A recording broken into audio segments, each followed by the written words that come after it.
Clerk will call the roll. Glenn Whitley, County Judge. Here. Roy Charles Brooks, Commissioner Precinct 1. Present.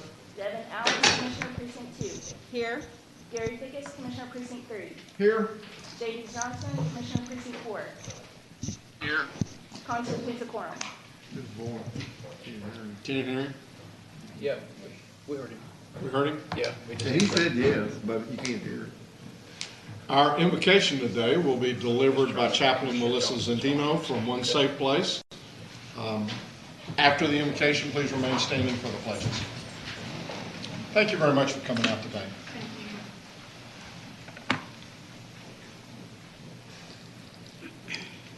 Let's pray. Our Heavenly Father, we are here to honor and glorify your name, and we thank you for allowing us to be here today. You are creator of heaven and earth and all that is in it. We are blessed to know that you, Lord Father, are in control of all things. Our prayer today is one of thankfulness and gratitude for allowing us one more day of life, the opportunity of possibly changing the life of those who are less fortunate than we, the opportunity to change our attitudes on how we approach difficulties, and the opportunity to right what has been wronged in the past, to do good and not evil. Father, we remember where we were a year ago and how this world has changed because of the deadly virus. We remember those who have lost loved ones to the fight against this illness. We remember those doctors and nurses, medical staff, and all first responders who diligently and tirelessly served humanity all over the world during this devastating pandemic. We ask, Father, that you would bring comfort, peace, unity, relief to those who have felt the stress and anxiety of this year. We ask, Father, that you would bless this Commissioner's Court and all the decisions they make for this city, that it would be of benefit to all citizens, that no one would be left to carry the burden of the other, that they would consider the effects of their decisions on each and every community represented. We ask you to watch over us for the coming year. Lord, will you continue to protect us, love us, shelter us, as we do the same for others. In Jesus' name, we pray all these things. Amen. Amen. I pledge Allegiance to the flag of the United States of America and to the republic for which it stands, one nation, under God, indivisible, with liberty and justice for all. Honor the Texas flag. I pledge allegiance to thee, Texas, one state, under God, one and indivisible. Thank you, Chaplain. Thank you.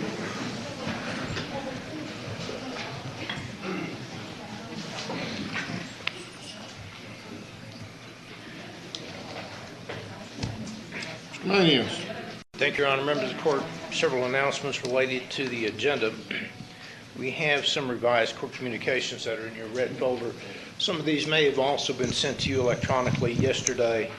First, under the administrator section, item 8A1, you should have a revised court communication with some additional information in your red folder concerning that particular item.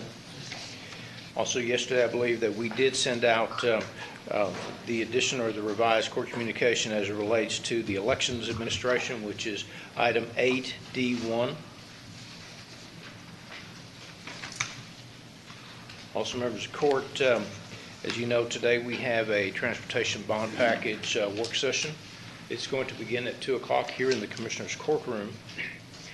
We have provided you materials. I believe we sent some out Friday and then again yesterday. And we will have, there's an agenda that we have attached to just a workflow agenda that you will see either in your red folder or whenever we get to item, the work session at 2. Also, members of the court, as it relates to how we're going to do the approach to the agenda as far as workflow, we're going to initially move to the briefing agenda this morning. And in that briefing agenda, we're going to do item D, which is the law enforcement memorial update initially. Then we're going to move to the mental health jail diversion center briefing. After that point, then we will then move to an item on the county administrator section dealing with the tax abatement in Bedford, and then we'll begin item number 1. Your Honor, we do have 2 audience participations this morning. They both relate to item number 1 under the administrator's office. Thank you. I would also like to request that we remove item, under your area, item 11 from the consent agenda, and that we discuss that Sure. in open court. So with that, court members, I'll ask for approval of the regular minutes of the regular meeting of May the 4th. Move approval. Second? We have a motion and a second. Please vote. Commissioner Johnson? Yes. He did say yes. Hear We me, need to turn Judge? his volume up. We're trying to work through that Okay. in the back, but we did hear him also.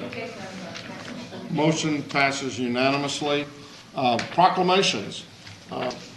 I have one that I've already given out, and that's for the Mental Health Awareness Month, and I'll move its approval. Second. We have a motion and a second. Please vote. Commissioner Johnson? Yes. I heard that time.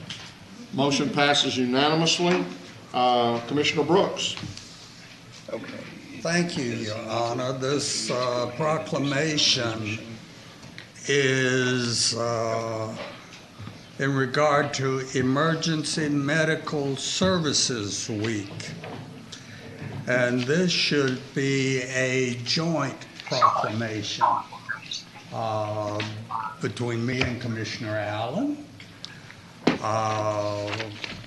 because those who are receiving it are from her precinct, and because she is a former EMS person. So next year, maybe we'll just give this to her. At any rate, the proclamation reads, whereas emergency medical services are a vital public service, and whereas the members of emergency medical services teams are ready to provide life-saving care to those in need 24 hours a day, 7 days a week. And whereas access to quality emergency care dramatically improves the survival and recovery rate of those who experience sudden illness or injury. And whereas emergency medical services have grown to fill a gap by providing important out-of-hospital care, including preventative medicine, follow-up care, and access to telemedicine. And whereas the emergency medical services system consists of first responders, emergency medical technicians, paramedics, emergency medical dispatchers, firefighters, police officers, educators, administrators, pre-hospital nurses, emergency physicians, trained members of the public, and other out-of-hospital medical care providers.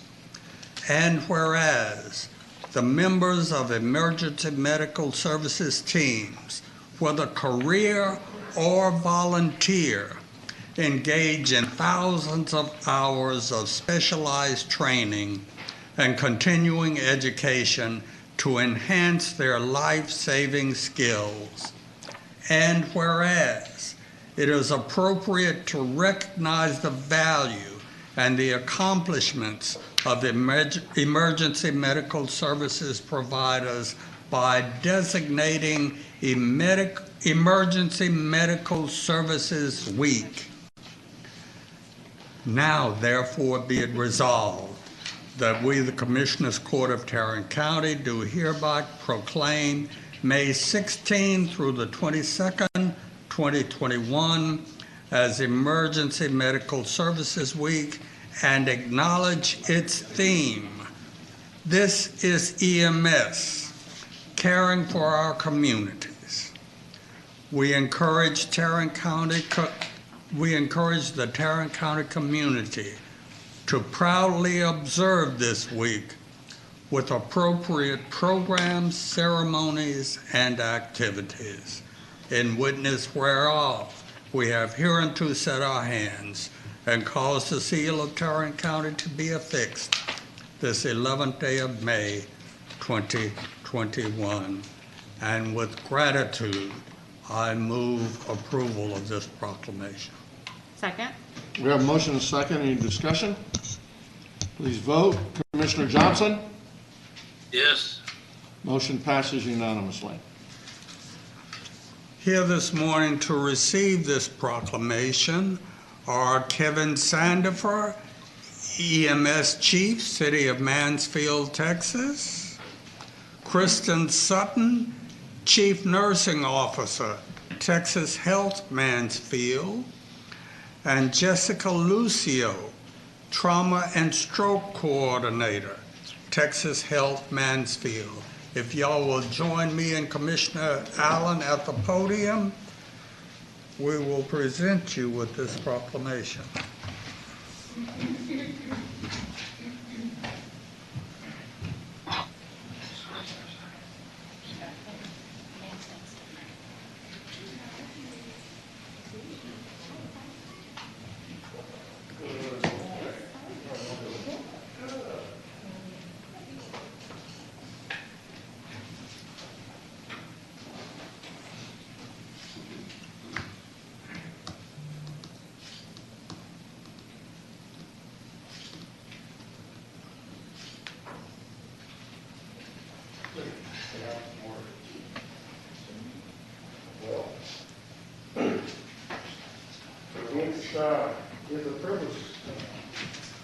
It's a privilege to do what we do. Take that off if you'd like.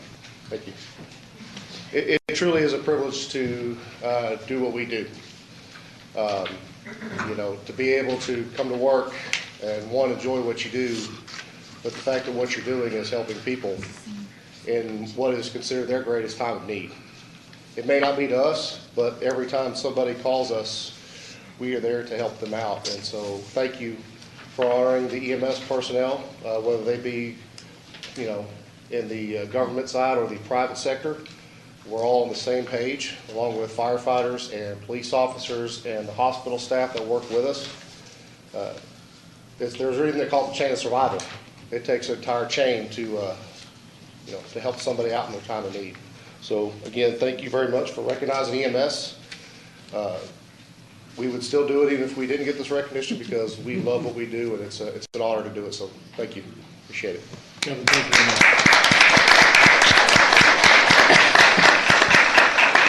Good morning. My name's Kristen Sutton, and I'm the Chief Nursing Officer for Texas Health Mansfield. It's a privilege to be here today and to support our men and women of the emergency medical services. We have the privilege of opening a brand new hospital in the height of a pandemic in Mansfield, and God's timing is perfect. December 1st is when we opened our doors, and it's been a privilege to partner with our EMS to provide the care that our community needed. So we appreciate this award and proclamation, and I'm glad to be here to support. Thank you. Well, I do want to thank you all for being here. And as Commissioner Brooks shared that I was an EMT for 3.5 years, it was an amazing experience, very difficult work. Certainly did prepare me in many ways to serve in public office. But I know that the demands on the entire healthcare system, let alone emergency services, has just been tremendous. And so you all do the work because you're very passionate about it, and I want to thank you all for that. And I look forward to coming out to Texas Health Mansfield. We had something scheduled, I think, right before COVID hit, and then, of course, the priority was you all being able to serve our community. But so I look forward to that time. So thank you all. Thank you.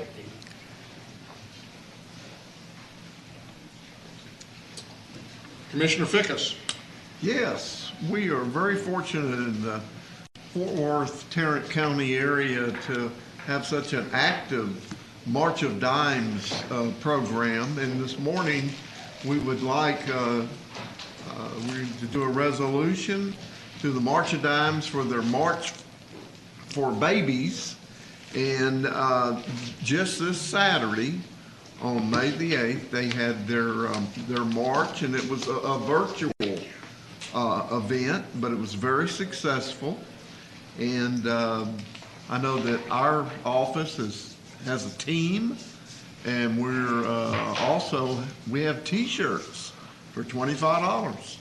Now, after I made the sale, or tried to make the sale. It's mine, you I can't know, have I'm it. just gonna hold it up. Okay, there you go. So, here we go. Whereas 15 million babies in the United States are born premature, Tarrant County currently has an average of 10.6% of babies born annually that are preterm or before 37 weeks. And whereas the United States has one of the highest rates of preterm birth and maternal mortality in comparison to other similar developed countries.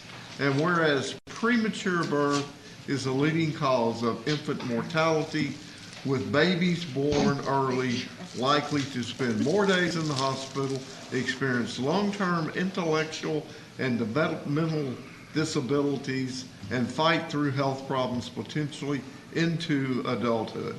And whereas the March of Dimes believes that healthy pregnancies begin with healthy mothers and communities, and is fully committed to decreasing the number of preterm births so that every baby is given a fighting chance at a healthy start. And whereas the March for Babies virtual experience raises funds that are used to provide patients with mobile health visits, research, education, support, critical medical supplies, and tools to empower families across North Texas to have the healthiest pregnancy possible for mom and baby.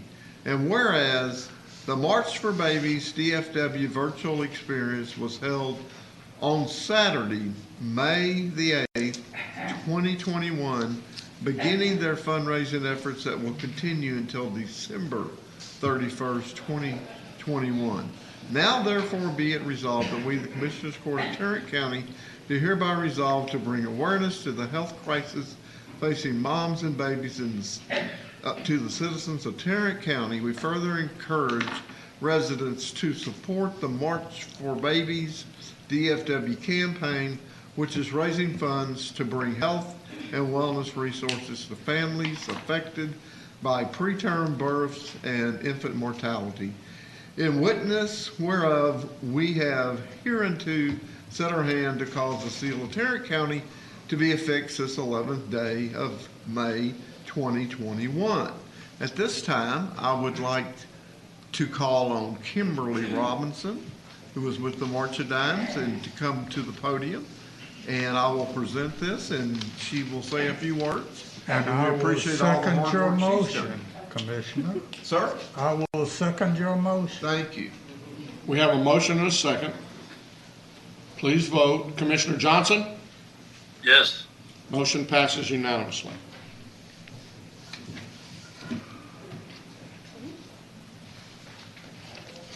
Okay.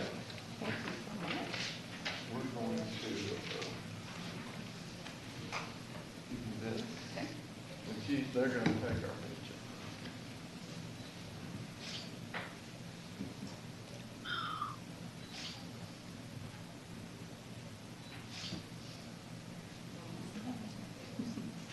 Okay. Sorry.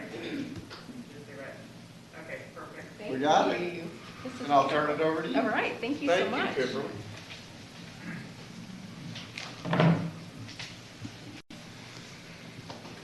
Thank you for having me here today and presenting March of Dimes with this resolution.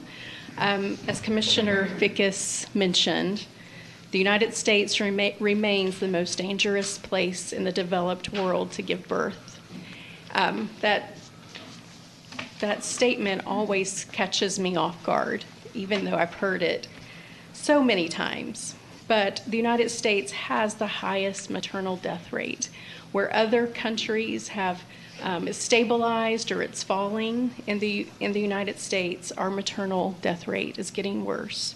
So that means every 12 hours, a woman will die of pregnancy-related causes. And we know that translates into baby's health. So 1 in 10 babies are born preterm in the United States. And that means 2 babies will die every hour because of preterm birth. So we, at March of Dimes, want to do something about that. And if you take maternal death and birth rates, just that alone is alarming. But when you factor in race, the story is even more dire. So the health equity gap in the United States is making moms and babies at risk. And so March of Dimes, we have 2 clear goals. 1, to end preventable maternal risk and death, as well as in preventable preterm birth and infant death. And then also achieve, we have to address the health equity disparity if we're going to achieve these 2 goals. So we appreciate your support through this resolution. We did have our March for Babies virtual event on Saturday. It was sad not to be together, as you can imagine. Usually we have 5,000 to 10,000 people out walking with their families who've experienced either preterm birth or they've experienced a loss, or they're there celebrating their healthy children. And that was not what we got to do this year, but it was still a beautiful day. We had families who joined us virtually for an opening ceremonies and then went and walked in their neighborhoods. I got a text from one of our longtime families who've been walking with us forever. They are a part of a company that sponsors March for Babies, and they were actually on the actual walk that they decided to go do the walk that we normally do. And they ran into several other families out there doing the same. So it was a beautiful day, and we hope, so thankful for the contribution and the fundraising done by Tarrant County. And we're so thankful for this resolution as a sign of support for our mission. So thank you for having me here today. Thank you for coming on. Thank you. We are thankful.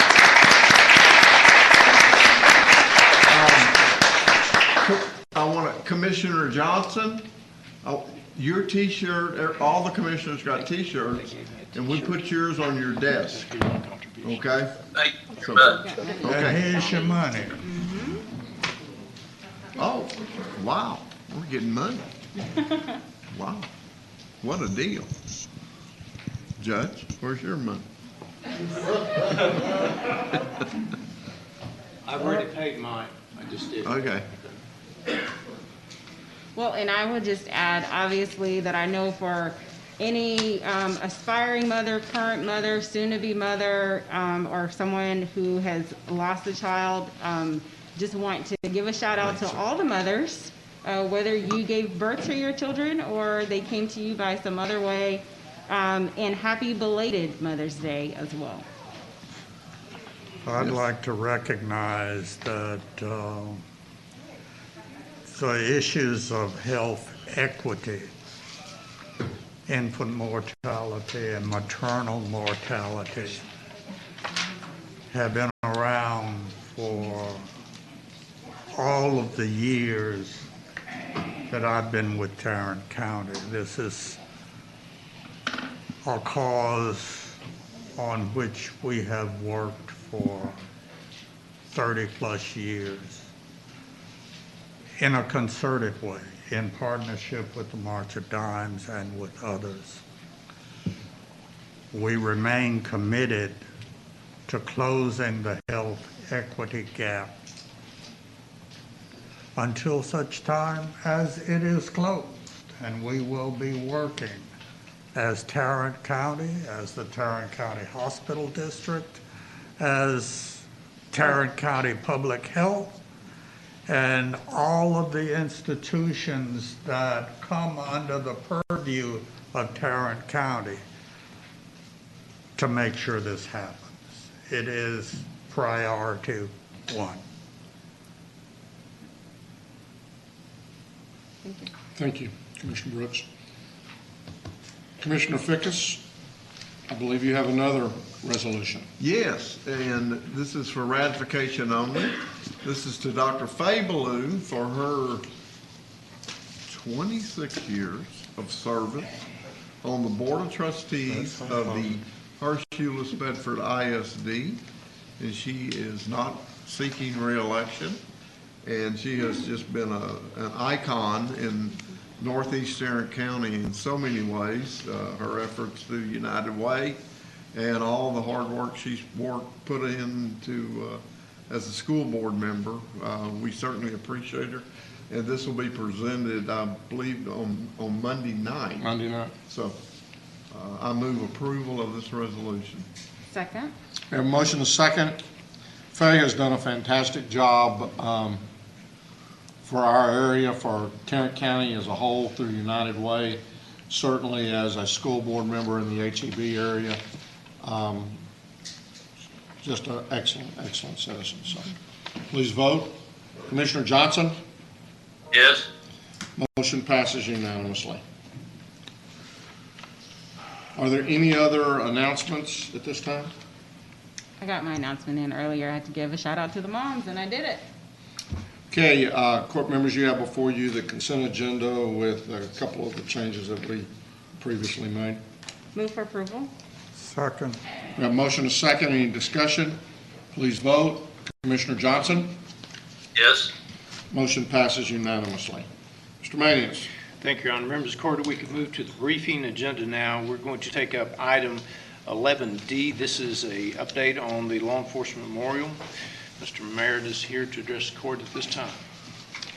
Good morning, Judge, Commissioners. Good morning. Good morning. Hello, Chandler. A little bit different standing up here. Oh, yeah. Yeah, because now we can ask questions. I'd like to start by thanking Mr. Manius this morning, who wanted to be sure I knew where the clicker was and how to use it. Very good. So, Well, that's yet to be determined. Well, we'll find out here shortly, Judge. So, members of the court, we're happy to announce that this Friday at 11 a.m., we will be dedicating the Tarrant County Law Enforcement Memorial. This has been a project a long time coming. We have a committee that's been working on it for years, quite frankly. Those members include Commissioner Johnson, Judge Whitley, Sheriff Wayburn, and our DA, Sharon Wilson. So it will be on the West Courthouse lawn, 1895 West Courthouse lawn. It's at 11 a.m. We are saying this is a shine-only event versus rain or shine. Current weather, according to emergency management, says that we have a 6% chance of rain, partly cloudy with winds 5 to 15 miles an hour out of the south-southwest with a high 79. So hopefully we're going to be okay. Where's your map? You need a map to point to. And Commissioner Johnson, our intent is to have this ceremony take approximately 30 minutes. So it will be very honorary, but very efficient as well. So You can't have any long PowerPoint presentations. Yeah. Thank you. Sir? Yes, sir. He said something that ended in you. Invitations are out. In addition to inviting the Commissioners Court and all the Tarrant County elected officials, we've invited the mayors of all of the cities, as well as the families of the fallen, and we have also invited all of the law enforcement agencies in Tarrant County, 57, I believe, if I remember correctly, that we have. I learned that in my my district attorney's class over there for criminal prosecution. So anyway, that's it. We will see you there, and I'm happy to answer any questions that you may have with regards to Friday's unveiling. Thank you very much. Thank you. Excuse You me? providing food? That has not been planned as of yet, sir. That would be a no. I'm only kidding. Yes, sir.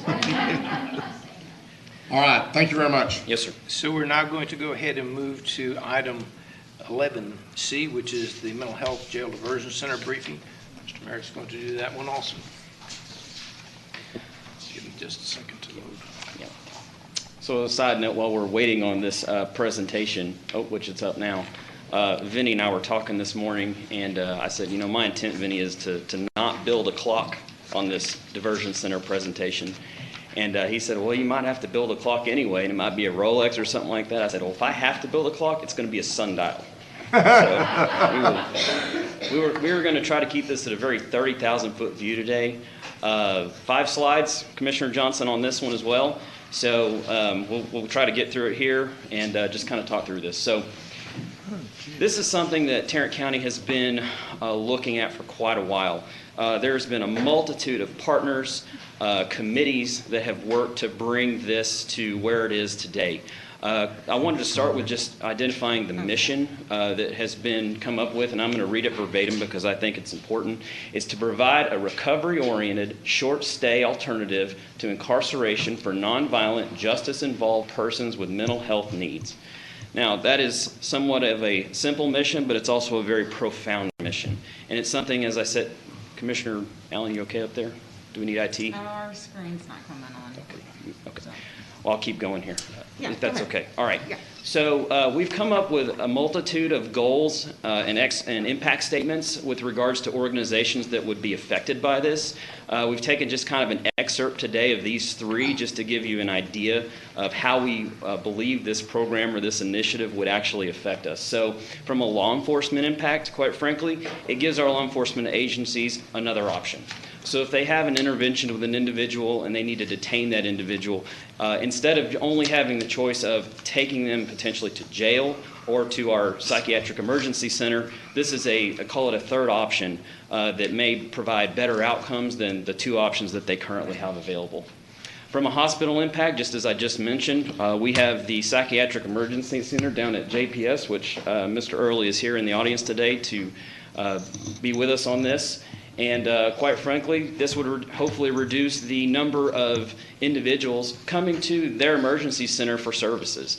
They do an excellent job at what they do down there. It requires a very high level of skill and a very high level of service to provide that. And some individuals that law enforcement comes in contact with may not need quite this level of skill set in order to absolve whatever it is that they were working on. Finally is health outcomes. So the idea of an individual choosing to go to this center voluntarily and having a short-term stay there would be after they've been medically stabilized to ensure that they can move forward, if you will, in the program, is to provide them with options. Services that would be appropriate for them, for whatever it would be that they might be facing in their lives at the time. It could be something as simple as medication management, or it could be psychiatric services. Things like that that could help these individuals have a better outcome, again, than either going through the criminal justice system or going to the psychiatric emergency center. Implementation structure, as I said, we have had a multitude of meetings and a multitude of partners involved in getting the project to this point.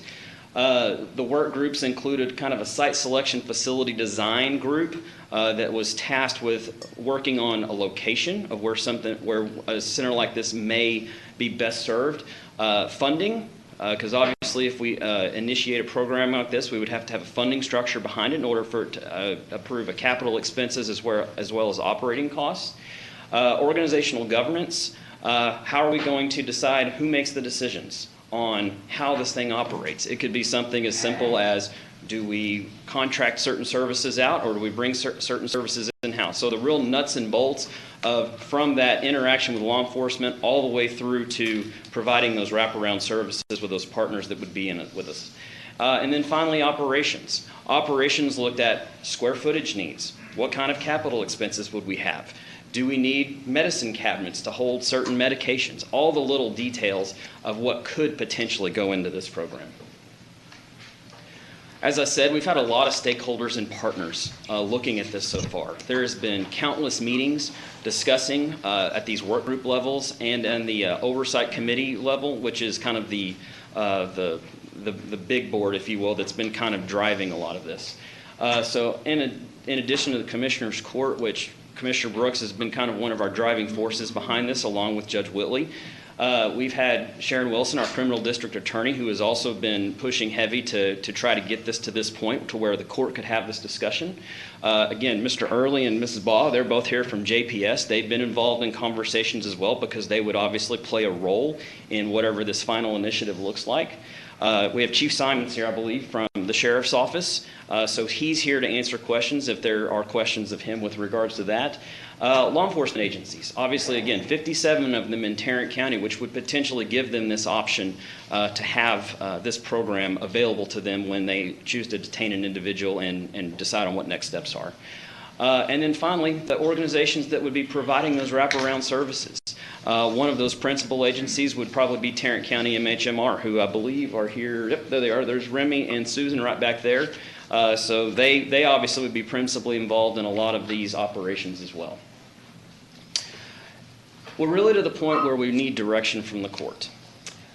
Two fundamental questions that we have at this point are, how should we fund this, or where should we fund this, and who should operate the facility?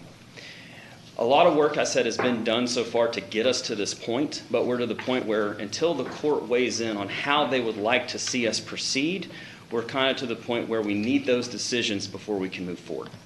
Now, as I said, we have JPS here today, we have MHMR here today, we have the Sheriff's Office here today, we have Sharon Wilson here today. All of them were invited here or typically here, and they are willing to talk or discuss any comments that you may have. They are also willing to discuss what they think their role might be in this as far as conversations that we've had so far. So before I invite them up, I wanted to start with the court and see if the court has any comments with regards to how we would move forward, or if you have questions of me or of the individuals here, we can certainly do that as well. The last thing I'll point out, previously the court has actually passed a resolution in support of NACO's Stepping Up initiative, which falls directly in line with what this program would serve to do. So that being said, Commissioner Brooks, Judge Whitley, any court members, any comments? I'm happy to be here for questions. And again, we have individuals here from those subject matter experts really that are available as well should you need them in your determination. Thank you. I would like to say that this initiative has been around for a long time. It grew out of NACO's Stepping Up initiative, which was aimed at reducing the population of persons with mental and behavioral illnesses in our county jail.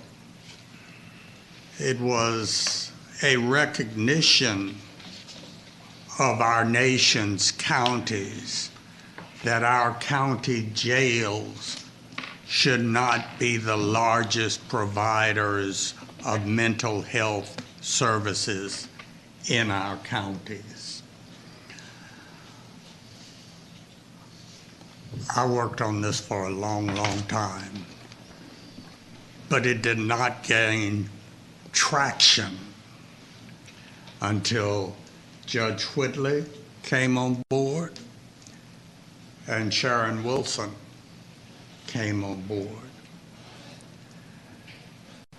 Now it's proceeding like a house afire. It is an issue whose time has come. We recognize that the county jail is not the place for one to regain one's mental health. We recognize that there are persons who will encounter law enforcement in the field with readily recognizable mental health challenges, and that law enforcement officer needs options, needs the option of this mental health diversion center so that they can divert that person that they have encountered from prosecution to treatment. These are persons who have committed low-level offenses and can be properly handled outside of the jail setting. This is truly a diversion program. These people will never hit the front door of the jail. They will not be booked. They will not incur defense costs. They will not incur prosecution costs. They will not take up court time. They will not start that clock of housing expenses and other expenses that are incurred once a person is booked into the county jail. The objective of this center is to stabilize a person and do a warm handoff then to community-based care through JPS, through MHR, and through other community-based organizations to provide that care.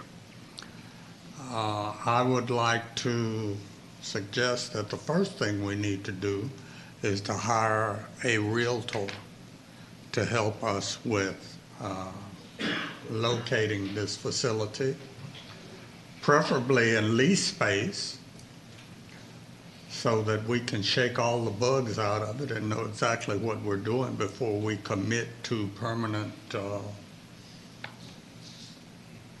facilities. Excellent selection. Yeah. Excellent suggestion. I will now kick it to Judge Whitley. Commissioner Allen, go. I'm sorry. You want to make, go ahead. Yeah, I did. One, I wanted to thank you, Commissioner Brooks and Judge Whitley, for y'all's leadership on this. This is an area that I'm extremely passionate about when we talk about increasing access to health care, especially for members in our community who perhaps for a short period of time or maybe for, a very prolonged amount of time or for their life, they may need access to mental and behavioral health services. I know that we have visited Harris County, we visited Miami-Dade County to look at some of those best practices. I appreciated the opportunity to learn from those experts there. I know every county and every community is different, but I would like just a refresh of what we learned in those visits and what are best practices that we want to be sure to implement with our own center. And then I would just also add, I think there were some other best practice locations, maybe in Arizona or elsewhere. Hopefully I'm not making that up, but would just like to see kind of what those recommendations are. I agree with everything that Commissioner Brooks has said, and I want to thank all the other stakeholders who have moved this along, even with COVID. Obviously, we know with COVID that it has shown a light on things that are not working well at all, and we have this very short window of time to maximize potential dollars, and then also the heightened awareness that everyone has to mental health needs that have always been there, but perhaps it was a lot easier to ignore them, and we just can't afford to do that. Not saying that we have, but we definitely can't afford to do that. So I am ready to move forward, and for us to, just keep things going, moving forward. Excuse me. I agree with everything that Commissioner Brooks and Commissioner Allen said. We've been working on this for a long time. As I've tried, and I've heard the successes that Harris County has had with this process. The thing that is, there's several things to me that are exciting about this. One, we know that, and have known for a long time, and NACO says this regularly, that the largest facility for mental health patients in any large urban county is the county jail. And that's not right. When we get people, when police have no choice but to drop off to the jail and they're booked in, regardless of how quickly they're got to, there is a procedure that you have to go through before you can just start passing out the meds. And the one thing we know, conversations with MHMR, is the longer they're off the meds, the more chance we have of that downward spiral just getting worse and worse and worse. So I'm very excited about the possibility of this. There are several different groups that are going to be essential to this. Regardless of where we have it, security is going to have to be there. Now, whether that security is provided by the sheriff's department, whether it's provided by, a facility that we create and then we figure out what's going to happen with that deal, it's still got to be there. The key, I think, to the cities is it's something that can happen very quickly. In Harris County, the police have indicated that within 5 minutes of the time that they get there, they're back out on the street. So it's not one of these situations where they spend a lot of time doing a lot of paperwork before they can get back out on the street. At the same time, when those people come in, they're usually feeling no pain, maybe. Maybe. But they have to be stabilized. Sometimes they're in crisis, though. That's correct. And that's where JPS comes into play, because they've got to have there's got to be medical professionals there who can determine whether there's a crisis and they need to be in an emergency room, either a psychiatric emergency room or a regular emergency room, or whether they can just be, given some place to have some time to rest and to recover. And then once they're to that point and they have been stabilized, they've got to find a way to hopefully be guided towards services to where maybe they don't get back into this. And that's where MHMR excels in figuring out what program is best. Now, the other leg to it is, where do they go from there? Do they go, are they homeless if we don't have a place for them? If the services that they need doesn't provide housing, do they go back home? Do they already have a home? And so the other, maybe the final link in that, is having somebody from our homeless coalition, to be there to help find some place in case they were to need that. So what you hear is a whole lot of different agencies that are going to be necessary to make this successful. And I will tell you, and we're going to hear from, I would like to hear from the various agencies their thoughts on this, but I do believe that someone has to take the lead in that. If this works as it should work, the main thing is we're going to help some individuals not be booked into jail for something that really doesn't constitute being put in jail for, and hopefully put on a path toward receiving services that will help them get back to leading independent, successful lives. That should save us a lot of money from the standpoint that we're not booking these people in. We're not having to provide them with indigent defense, as we do in many cases. And then we don't have the stays, because once they get into jail, and Chief, you can tell us this, they're probably going to be there a few days at a minimum before they're ready to try to move on to the next thing. And now they're in the court system, so it's likely to be it may be weeks or more before we get them back out on the street. And so we're not doing a service to anybody from that standpoint. So it saves us money as a county. Somewhere in there the bean counter has to go to the dollars. But there's also other benefits that come to it. I eventually believe that whoever we put in charge, whoever pays for it, is going to have a lot to say with what goes on there. And, I want to hear comments from several folks, but in my opinion, it's going to be one of two people or one of two entities that are going to pay for this thing. It's either going to be the county or it's going to be JPS. And I think as a court, as we move through this process, and when I say pay for it, I mean primarily the facility itself. I think each one of the different entities are going to put services in there, but don't rule out the fact that, because if this works the way it should, the county should be saving a lot of money in the form of jail costs that are associated with that. I know we have many people here. I'd like to hear just thoughts and processes from MHMR, from JPS, from the Sheriff's Department, from the DA's office, and anybody else who wants to, to make some comments about that or some thoughts about that. I don't believe Lauren is here from the homeless. We've talked with her. She understands where her role might be in this process also. But I'd like to throw it open right now and at least let some of these other folks get up and give their comments and their thoughts about things. So Judge, if I may, just to direct traffic, if we could start with JPS and then we'll kind of move down the list of individuals that you just mentioned. That'd So, be great, Robert Mr. Roselio? Mayor. Didn't it feel good? You're getting awful pushy, Mr. Chandler. Coming from my own boss, sir. Yeah, you got it on us. Be careful.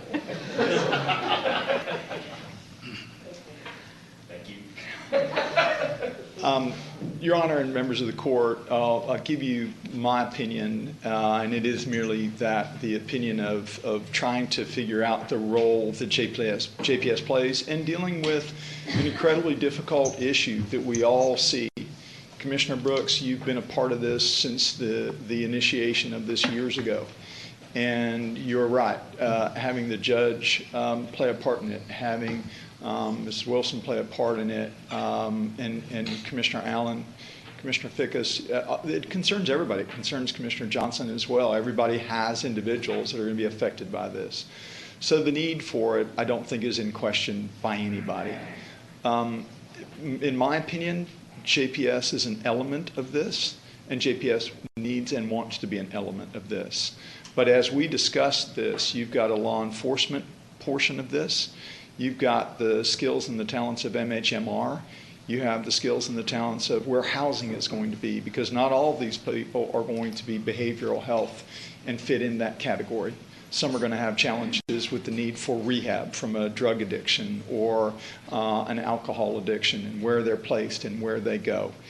JPS has a skill set in many of those areas, but not in all of them. And I think that's going to be the critical decision of the court. I in no way would tell the court what to do. It's never been my place. But I do think you feel that you should have an opinion from JPS as to what to do. My suggestion would be, I don't know that there's anybody better than the county to have the authority to deal with those entities. And if you contract out with JPS for its services and MHMR for its services, you realize what the sheriff's office does and the needs that they have. Nobody can coordinate that and deal with the expectations and the outcomes that you're going to want for the taxpayer and for the individual seeking those services.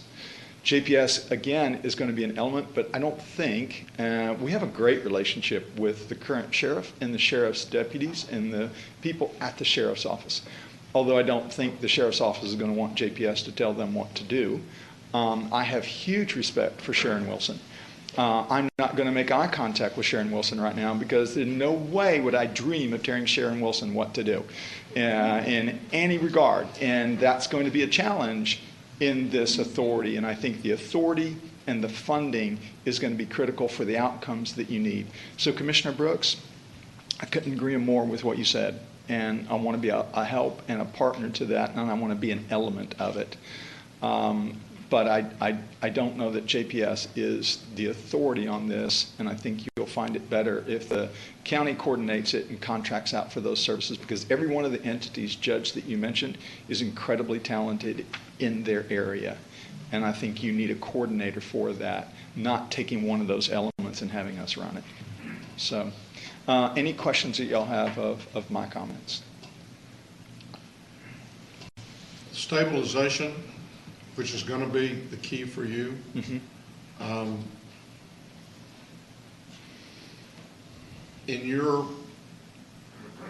If we were contracting out with you, what's the best place? Where do you see the best facility? I mean, we've talked about different locations, and that's what the real estate person will do.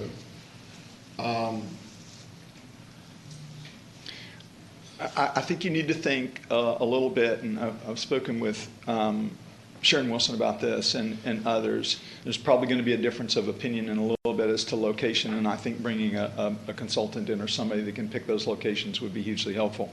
You're going to have a transportation issue bringing people from one part of the county to where in some cases they're going to end up at JPS. And even when they're booked in the jail, and it is definitely a challenge for the jail, and I feel for those deputies and the peoples in the sheriff's office dealing with those issues, they're going to ultimately oftentimes swing back around to JPS. If we can do that at the beginning, that's good. We've got obviously the system set up, which is challenging for the sheriff's office, obviously, to transport those people to JPS. It's going to be the same problem with the sheriff's office transporting them to a diversion center, wherever that may be. But I think there has to be some level of proximity to JPS, because that's where those people are going to go. But I'd definitely defer to a consultant. The other thing is, we, working in partnership with you all, and Mr. Manus, I thank you and your team for what we're going to do. We heard loud and clear where we are with the bond package and the need to create efforts for the bond package and making sure that we're meeting the needs for the community and what they asked for and what we're doing. That's a major focus of JPS. It's going to be challenging to add more to that plate of creating the diversion center and then running the diversion center and making sure that every element is now owned by JPS. I think that's a challenge. So my suggestion would be think about transportation, wherever that may be. If it's some of the sites that have previously been discussed, think about your transportation element. From a JPS standpoint, we don't have at the current time, without this facility, a place to house individuals. As you all know, particularly in behavioral and mental health, we're at full capacity almost every day. So if you have more, or you have an individual, and it's a challenge for JPS when someone comes in a alcohol-induced state or a drug-induced state that comes in from an accident and comes into our trauma bays. They stay in that trauma bay until they're past the stage of that alcohol having its effect or the drugs having the effects of it. That's a real challenge for us. The diversion center will definitely be of help to everyone, but consider transportation and consider how you're going to get people in and out, and then how you're going to move people out of there so that that's not just a constant circle, that we just don't see them coming in and out of the diversion center all the time. That's your key element with housing and social services, and I think that's going to be a key element too. The last thing I would say, though, is I do want to thank you. I don't think the community understands all the meetings and all the efforts that have gone up to this point, again, initiated by Commissioner Brooks and his dedication to behavioral health. But there's been a lot of effort into this. Now you're to the point of making the hardest decisions, and that is the governance of it and the funding of it. No one doubts the value of it, and I think it can be incredibly important for our community. In terms of the intake into the facility, each individual is going to need to be evaluated from both a physical health and a mental health standpoint. Have you considered having on-site personnel to eliminate that transportation cost back and forth to JPS? I would. Zelia Ball, who heads up our program, is incredibly talented, and she does a good job. We've begun to have those discussions. I don't have a definitive answer for you, because I think transportation is going to be a real challenge and a real problem in trying to figure out how you deal with that and how we deal with personnel increases, how you make it efficient. And I think that's definitely a challenge. So let me be sure I understand, because from a transportation standpoint, what I was thinking you were saying, I would feel like, and again, I'm just making what ifs, I would sense that you would have to have a team at the facility 24/7 that would be there to do that evaluation that you're talking about. Right. And that there might be instances where I thought the transportation would come into play would be if someone got dropped off there and we thought they didn't really have any major issues, but it's later determined that, wait a minute, this is not just they're off their meds or they're high, but they have a much deeper health issue or mental health issue. They need to be transferred either to your facility for physical care or to your emergency facility for mental care. then we would have to worry about transportation. And that would probably end up being MedStar or whomever, depending upon where we are located, if we're not located at JPS. But I would make the assumption that you will have someone there 24/7.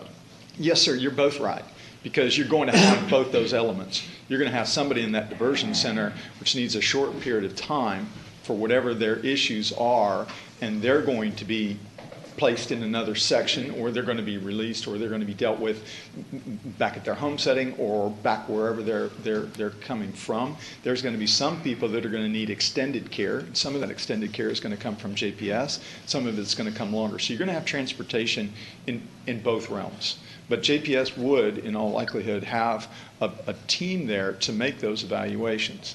And that's where I think it's smart for the county to contract out for those services so that you know what you're getting and can be held, JPS and everybody else can be held responsible for those services. And it's a contract type situation because you are going to need JPS on the facility as well as And that may others. very well be another good advantage for the lease, because part of me said here as you started talking about this is, while they need to be there 24/7, they could be sitting on their hands a lot during that 24/7.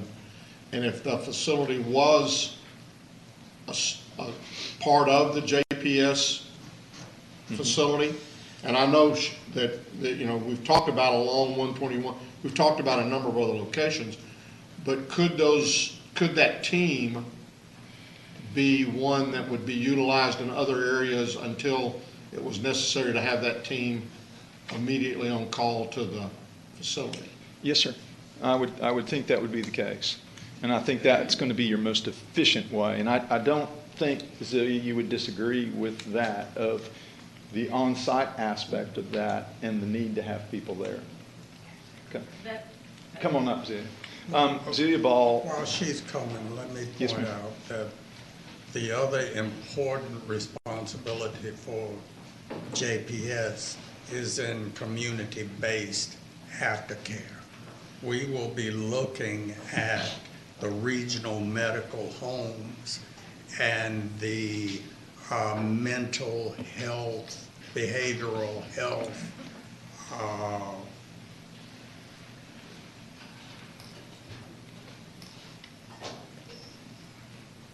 maintenance and You bet. The infrastructure of mental health and that. aftercare infrastructure Exactly. in those facilities to Yes, sir. take care of these people in a warm handoff to community-based care. Yes, sir.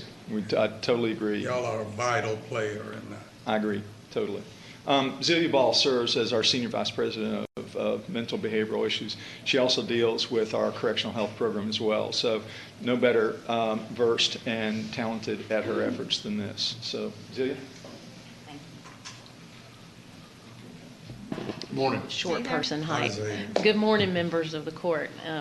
Thank you for your time. I think both of you are correct as far as how this would be staffed. I mean, and Susan Garnett and Ramey and I have discussed this, but there would be 24/7 RN support at the facility. There could also be a nurse practitioner from JPS. We can also, one thing COVID has taught us is that we can do telehealth quite well now. And so using emerging technologies as well for providing screening and just to make sure that we're not in a medical crisis when an individual's brought in, I think is going to be key to the success of this facility, as well as a psychiatric evaluation.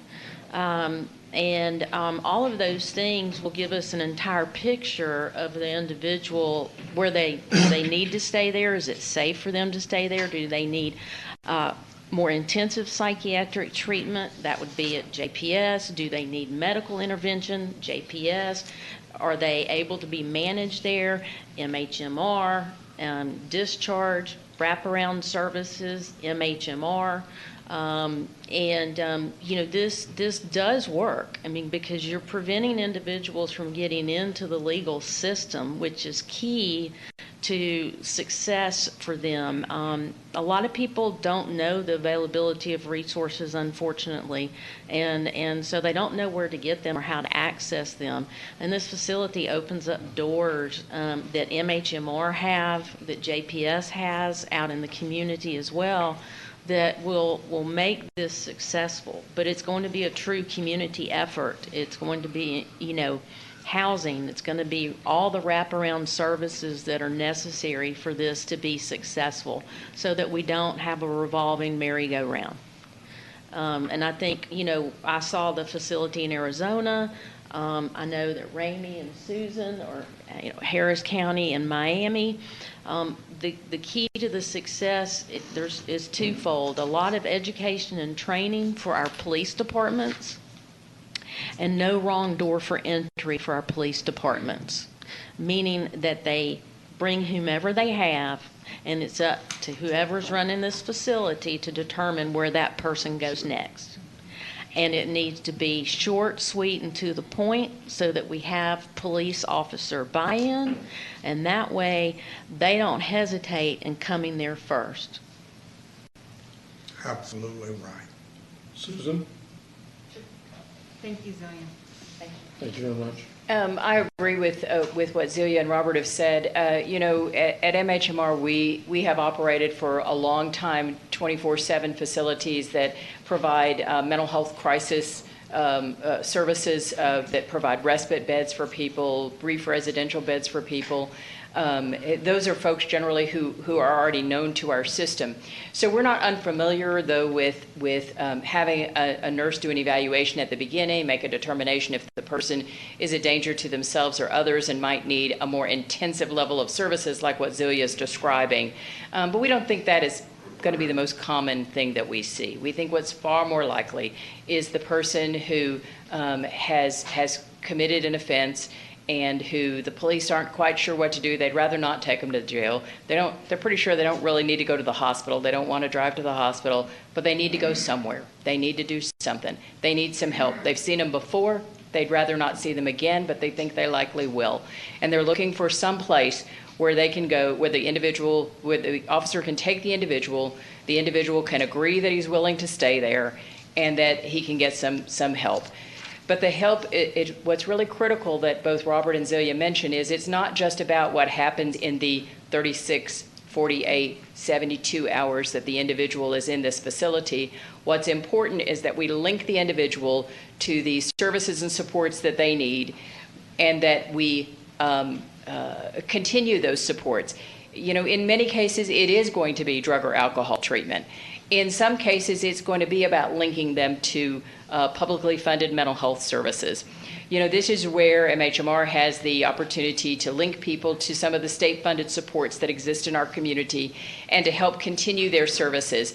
We do intensive case management kinds of supports that help get you into services and then help keep you reminded of why you need to stay in services until you actually feel better and you're willing to stay in services. We try and link you with your friends and families. We try and help you find a job. We try and help you find stable housing. So it's a lot more than what will happen under the roof of a diversion center. It's about all these other things that help to inject some new resources into the cycle that this person is in, and try and change the trajectory of their lives. The Stepping Up Initiative sets a framework for us.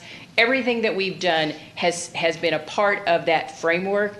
This is really that piece that we haven't had, that place that the officer on the street, when they're making sometimes a very quick decision about what resources are available and how long they have to access that resources, that we provide this as a resource that the officer will accept and will use. Susan, once they're stabilized and once they're to the point of being able to understand the services that you may be able to provide, in your opinion, what time frame are we talking about to where,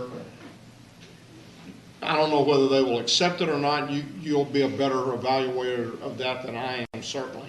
But once you begin that process of talking with them and trying to identify the services they need, give me an idea of the time you think that you need them in the facility before they're ready to be, either moved to another facility or at least set up with those services?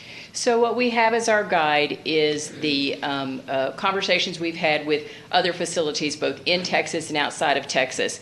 And they talk about people staying no more than several days.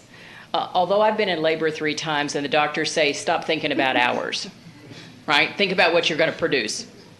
And so... I'm not going anywhere on this one. Who else has been in labor? I ain't touching this one. You've got some colleagues in the back there. Definitely some hands were raised. There you go. We hear you. So it is, we would expect that somebody would stay there for several days. And talking to the folks from Harris County, they've said there are occasions when people have stayed weeks, and even one or two occasions where somebody stayed close to a month. And why did they stay that long? Because they didn't have a place to go to. And they knew that to simply release them to the streets was to start the cycle again. And so we would want, if we can get all our ducks in a row so that we have good places to link people to, then we're going to aim for people to stay there only a couple of days. We know, though, that it frequently takes 24 hours or more for somebody to clear any substances in their system and be able to get on the path to making some good decisions. Throughout this, what's critical is that this is a voluntary program. And so people are going to have to choose to remain there, or they're going to choose to leave. The other thing that I would hope, and it goes along with just what you just said, is that we've got this center that helps them begin to maybe move on to the right track. But maybe we put some supportive housing. We are in a unique position from the standpoint of the ARPA money, and in my just initial reading from the stuff that was released yesterday, mental health is mentioned predominantly in that, and I think may provide us some opportunities. And then certainly, I always tell Robert that he's got more money than the banks do, and he shakes his head just like he's shaking it now. But I think the mental health was the top priority, and I know that this was not a part of that specific issue and I don't believe could be a part of our bond issue, but it's certainly something that we can look at. But there's a combination there, and I think we have a unique opportunity to look at this and to move forward. So I appreciate what you're saying. In my mind, I would like to have some transition housing that we could move them from the diversion center while you are trying to get them to the point to where if it's a month or a week or whatever, we can, show them that we're not going to put them back out on the streets. And I think Harris County would say that's what they found. They opened their center. They started making all the linkages to housing. Harris County is now in the process of moving the diversion center to a new building in order to use the first building for housing. As housing. For exactly those kinds of reasons. What I will say is that we're also incredibly fortunate in Tarrant County. The partnerships that we have, the way we put our resources together in order to serve people is really, really a key factor. Do we have enough resources? Not always. But at least we use them really well. And so the opportunity to use new funding to potentially meet some of these needs is really good, because like you, I hear mental health is where there's going to be a great deal of focus and emphasis in federal funding over the next year or so. Thank you. Certainly. And we need to be creative about looking at those dollars that are about to come to us and see how we can use them to the greatest effect. We signed the form yesterday. Yeah. Sheriff's Department.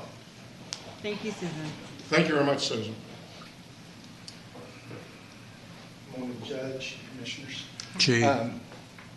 The Law Enforcement Committee was comprised basically of the District Attorney's Office, MHMR. We had Arlington PD, Fort Worth PD, and of course the Sheriff's Office involved in that committee. Primarily, we looked at the diversion criteria, who would qualify for the diversion, the operational structure of it, the logistics of the center itself, which we could get into detail once we know what the facility would actually look like. And then, of course, the security of the facility and how best that could be accomplished. The Sheriff's Office 100% is supportive of this program from both the aspect of the deputies on the street to have that available to them, and then also to decrease the jail population and to provide a better service for people in a better way than putting them and having them incarcerated. So any questions I might be able to answer. Any just very rough estimates of if you're, what the security would need to be on the facility itself? You know, philosophically, you could look at that as the law enforcement footprint there, whether you would want private security on the inside or whether you would want law enforcement. Some of that is going to possibly be determined by the referral of the individual once they get there. If they get there and they decompensate or they come to a point where they do need to go to JPS, there may need to be an emergency committal done on that individual. Law enforcement can do that. You know, a private security company wouldn't be able to. MHMR may be able to, but those are the type of things that we would have to work out. I think the law enforcement footprint, as far as security goes, it would be a relatively small, One or two people? Yes, sir. 24/7. 24/7, so that one or two people, a position, let's talk about it in terms of positions, one or two positions. Two positions would be 8 to 10 people for 24/7. Okay. All right. We do have, Arlington PD, Lieutenant Harris from Arlington PD has gone as far as to, develop a matrix for how people come in, how they move through the system. There's been some work done on that, and really where we're at right now is once a location is identified, then we could look at the structure and how to secure that structure and the logistics of moving people in and out. Okay. Thanks. You Any bet. other questions of Thank you, Chief. Sharon?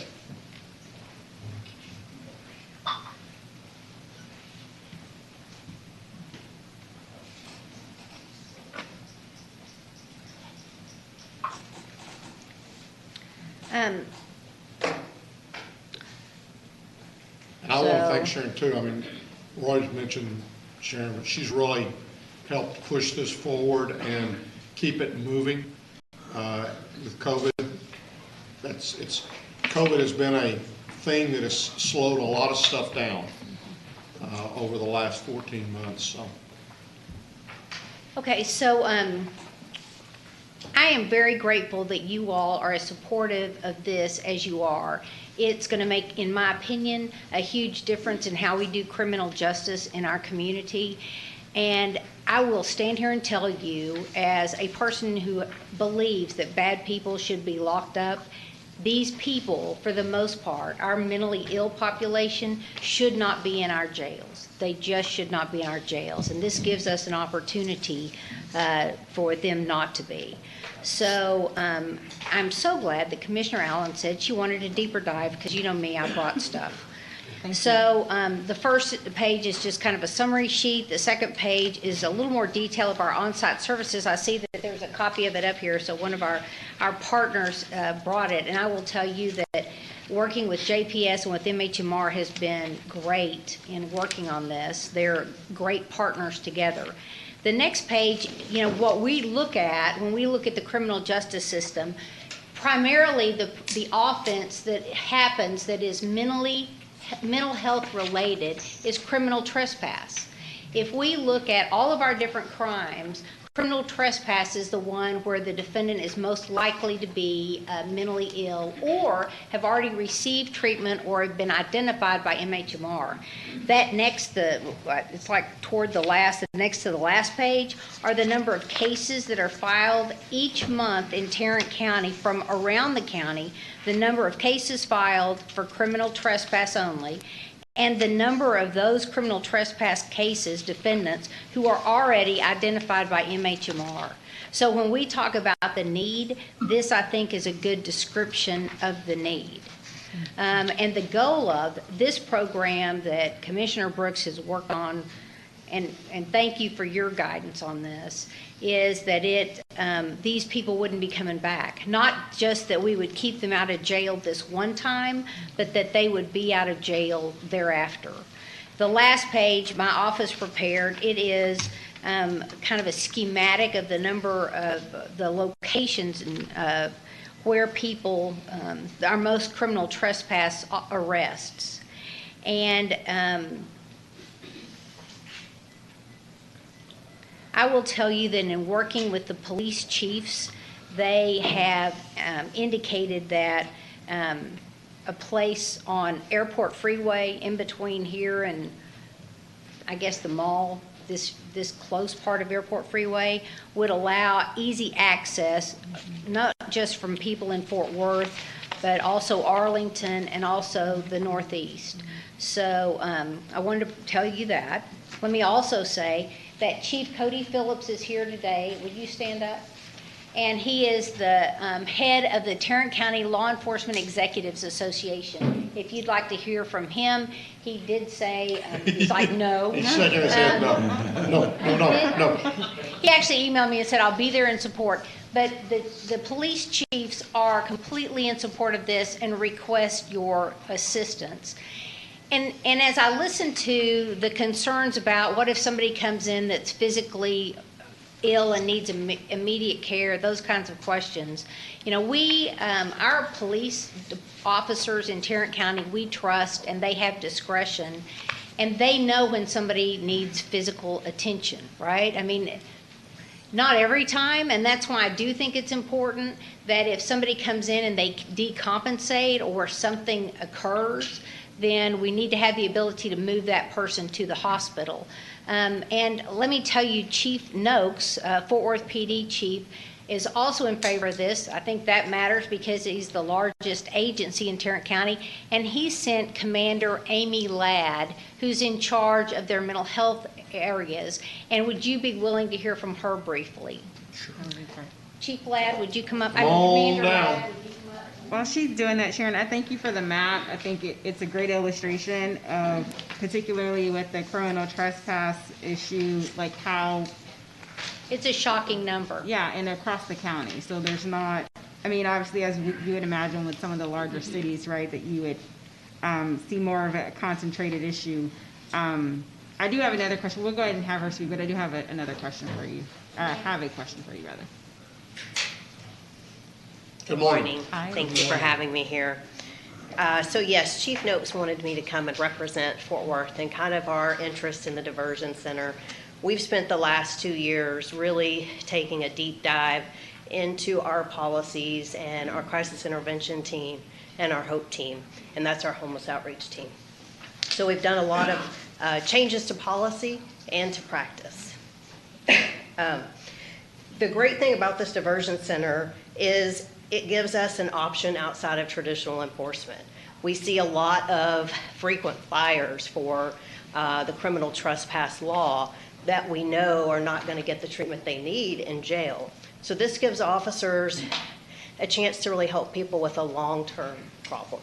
And so that's very positive for law enforcement to be able to do that. Also, we believe that linking the mentally ill accused to treatment-based services can reduce police contact, right? That means less arrests for us, for individuals experiencing mental illness, and more help for those. And so that's also a positive for us. Quick intake helps our officers to get back out on the street and focus more on violent crime and less on individuals experiencing mental illness. So all of those things help us to be in support of this diversion program, but most importantly, supporting and committing to this diversion program. It's kind of our commitment to the community that we are willing to engage in options outside of enforcement. Do you guys have any questions for me? Thank Chief Noakes for us, please. I absolutely will. Thank you very much. Thank you. So Sharon, the question that I had, and my apologies because I'm not going to ask it very clearly, but I recall from the visit in Harris County, we talked with one of their ADAs, and I believe there was someone from your team that went on that visit with us.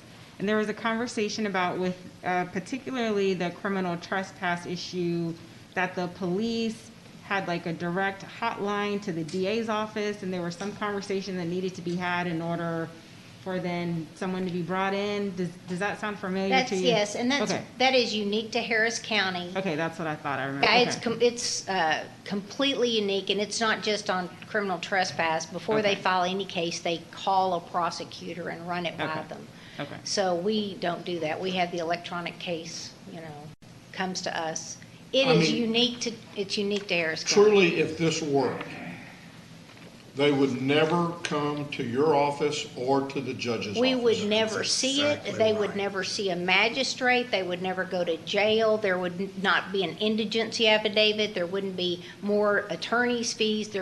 They would divert. And it saves It's what's money. best for them. But yeah. Yeah, it's what's best for everybody if we can get them the care that they need.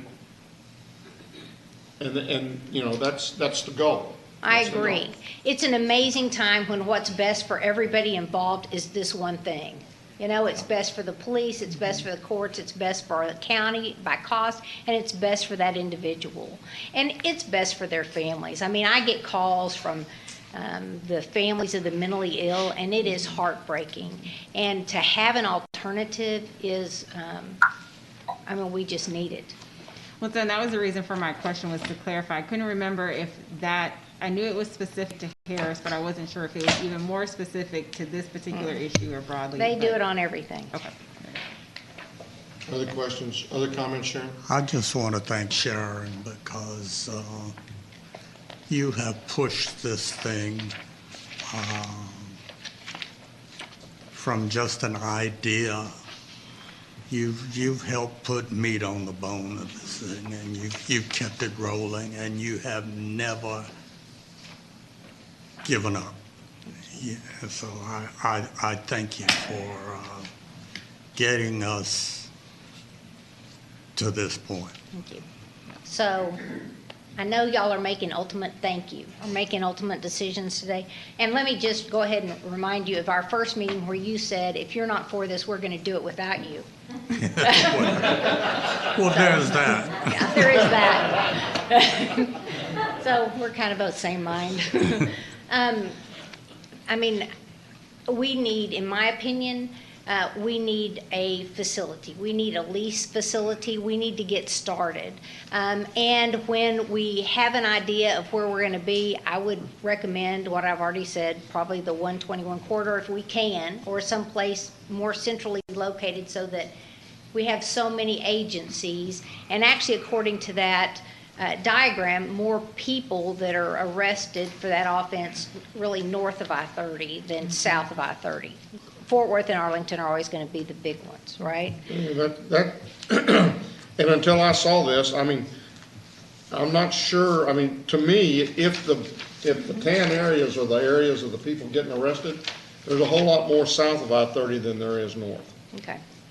And I think, but I do think the thing that, to me, I have, I guess, come around to today in listening, is I do definitely think we need to lease first.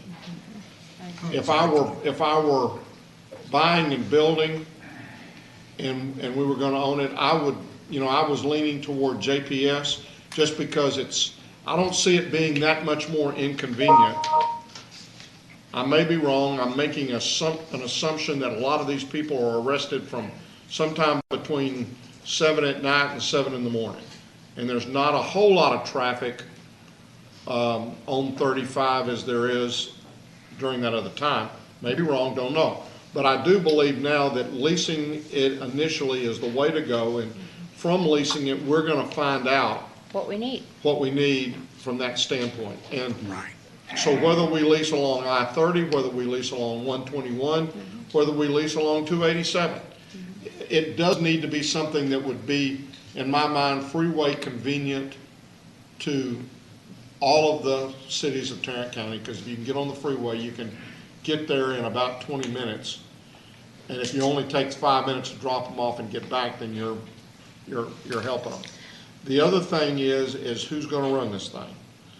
And I struggle with that, as I've said, as I've indicated to Mr. Early, as I can talk, it saves us a lot of money from not putting them in jail and not going through that cost.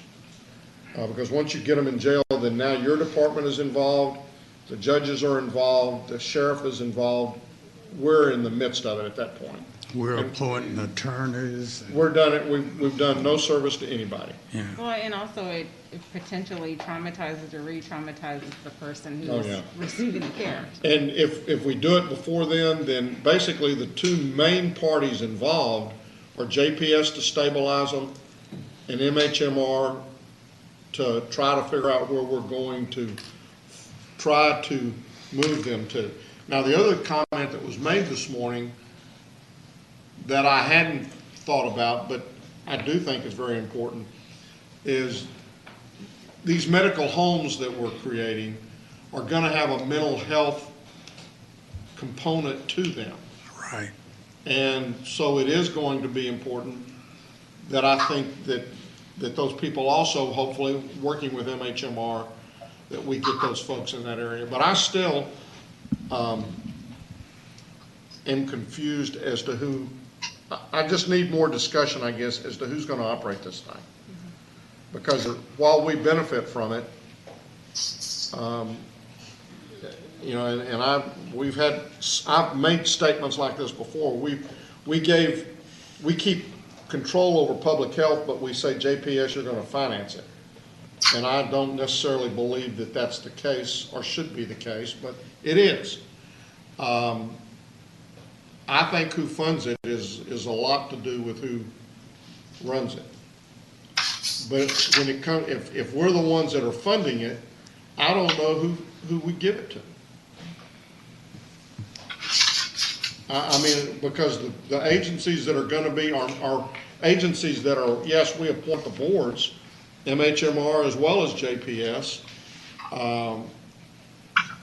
But I think both of them need to feel like that they're running it. If they are running it, then, or if they're funding it, we certainly need to get them running. Or to operate by contract. Well, we can operate by contract, but again, it's just a matter of, Well, for me, it goes back to what I shared earlier in this discussion, was to look at what are some of those best practices or lessons learned from folks who have already done it. I mean, and that may not, it's not going to give us exactly our answer, but it'll help guide us, and sometimes half of the battle is just knowing what you don't want to do. so if we're gonna move forward, not if we're gonna move forward, we are moving forward. So is the moving forward state today, let's get a real estate, let's get somebody to begin looking for Let's find a location. a location. And in the meantime, let's have another work session where maybe we really begin to talk about the operational concerns and how, and what we might do. Because I think now the court's got to decide. I mean, we got operation committees, decision. we got all these different committees. We're going to have to decide. It's our decision. I think with us paying, I don't see how we get out of not running it. I think it's a Tarrant County facility now. Who operates it is a different question from who runs it. Yeah, exactly. That's the conversations that I think, because I was going to say, I mean, I've told Early before that Early needs to pay for it, and he can run it. But, you know, he keeps doing just that. Every time I say that, he shakes his head. I appreciate being loud. But I do think that, I think this is we need to have it as a court. We can get great input, but it's now time for us to make the decision. And I think that the first part of that decision is go look for a location. And I think we've determined through our committee the size, or the approximate size that we need. And I think I gave you the. Yeah, you gave us that. was prepared by the Operations Committee, which, let me just say, was chaired by Ramey and Zelia, so it was a combo, it's a great working relationship. And I think that finding the location, I will tell you that since we've started having this conversation, there's a lot of building going on Airport Freeway. So I think there's going to be challenges where there might not have been But then also, one of the unfortunate side effects of COVID is an increased availability of commercial space, so there may be an opportunity to repurpose. Yeah, Sundance Square's open. And I think by sitting here saying that we're going to put it on Airport Freeway, we're bidding against ourselves. So we've heard what the direction of the court is, and we're part of the location committee or the facilities committee, our office is. So we're going to go ahead and engage a real estate agent, and we understand the parameters. We have the documents that what the facility should look like. At one time, there was no documents at all until MHMR and those groups began to tell us what they actually needed in the facility. And so we have that now, and we'll simply move forward with it. And let's go ahead and try to get another workshop planned pretty quickly. We kind of did a workshop here today, but if we can do another one pretty quickly and get a little bit more into the weeds, where I love to take everybody. Sure. That'll work. We can get that done. Thank you, guys. And again, thank y'all for being here and being a part of it, and for the work that has already been done. We're making some progress, and I think I want to have this thing up and running by no later than October 1st. That would be wonderful. 18 to 20,000 square feet on a freeway. TK loves it when I make those comments. Do we say what year? No. Thank you all. Members of We're the going court. to take a short break. Can we get Bedford out of here? Let's. Before we do, let's get Bedford out of here. Okay, so we're Not that now, we don't love you guys. we're going to go ahead we're now going to go ahead and move to the administrator section, and we're going to consider item 8A3. And Where's Ms. South is here Bedford? to address the court at this time.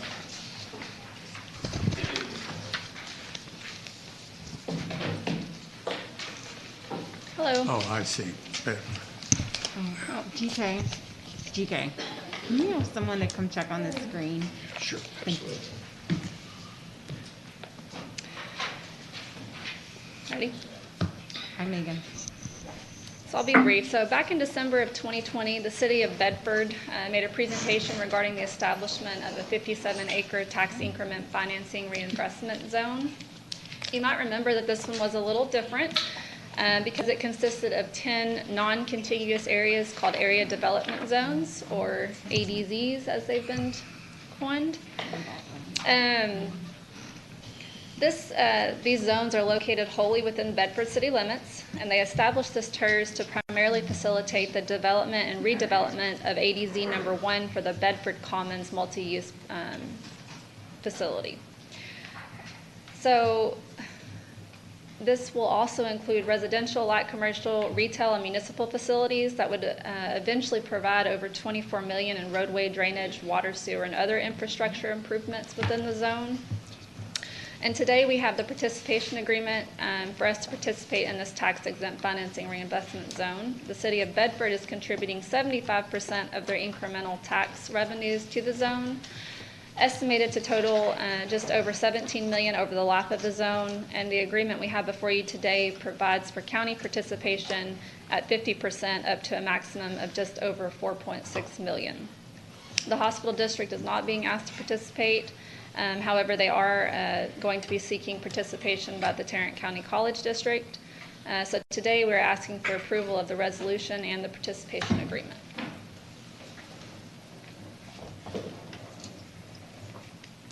I know that I've had the privilege of meeting with the city on this for, I guess, probably 6 months ago. We started this process, and when you first kind of think about there's 10 areas, but when you kind of start listening to what's going on, it all makes sense, the way it all kind of comes together. And I know that they have a lot of commitments on a number of those properties for redevelopment, not just development, but some of it's redevelopment, and which you always like to see if you can do it in the right way, and it enhances property values and gives those citizens long-term value, which gives us as, as an entity, we get a long-term value from a taxing standpoint that certainly outlasts the years of the TERS. So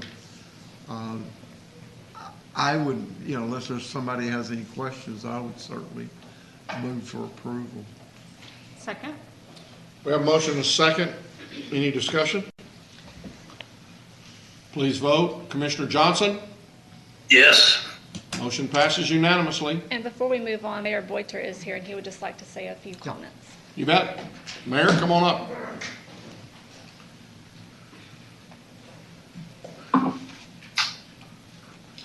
Thank you so much, Judge. Good morning, Commissioners. Good morning, Judge. City of Bedford's honored that the county would consider partnering with the city on this development. The residents of Bedford have spoken. They're not interested in business as usual. They're not interested in apartments as usual in these developments. There's even some members in this room today who have voiced their complaint to City Council about apartments, and I won't mention his name, but his name's Tom Wilder. But I will let you know, this is the first of many exciting developments coming to Bedford. We're anticipating that Bedford is going to become a destination going forward. We can create some other complementary pieces to this development here, and I think as we look ahead, there's going to be a lot more energy coming to Bedford, a lot more people interested in the things that are going on in our city. So I want to thank the court for this. Just knowing that Tom lives there, we could have probably would have been glad to increase it a little bit more just because you have to put up with it. No more comments, sir. Thank you very much, Mayor. Thank you all for coming out tonight. I'm going to recess for about 5 minutes. So.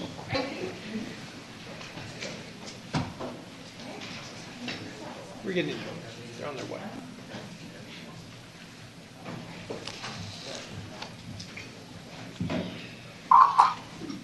Okay, members of court, if we could now go back to the administrator section and go to item 8A1. I'm going to ask Ms. South to come back to the podium and begin her presentation.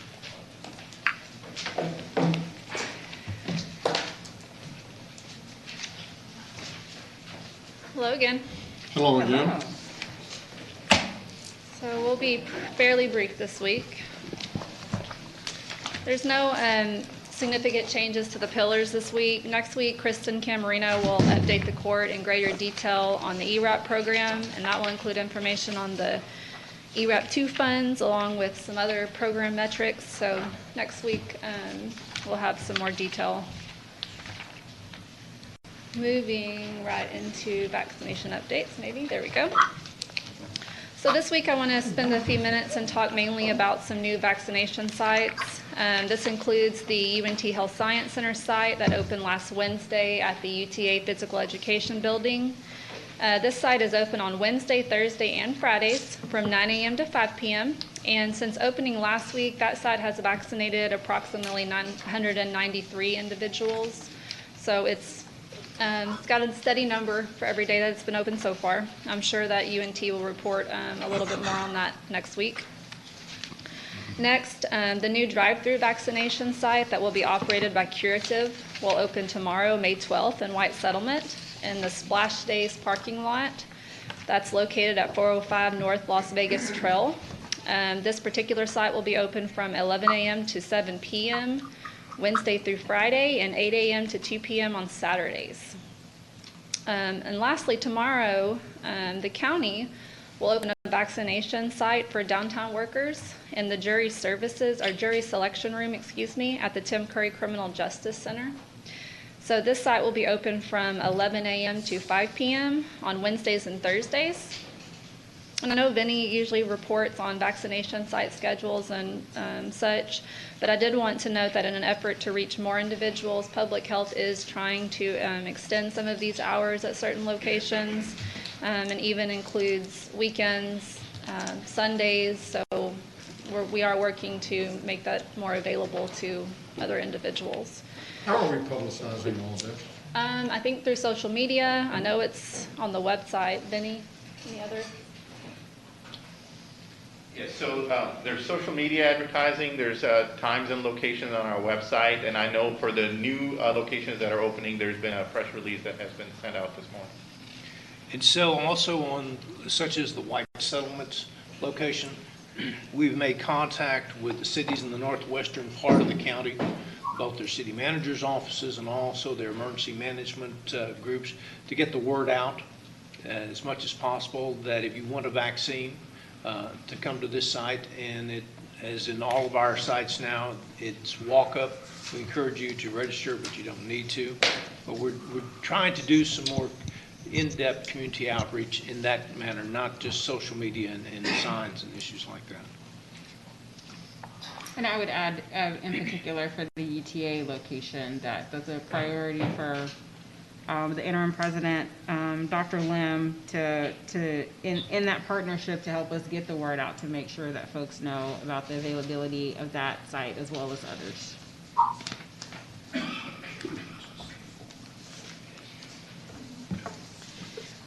So for any of those sites that we had just talked about, you, like GK said, you can go directly, but you can also make an appointment for any of these sites or other locations by going to the tarrantcounty.com/vaccine finder. All of the sites are listed on there.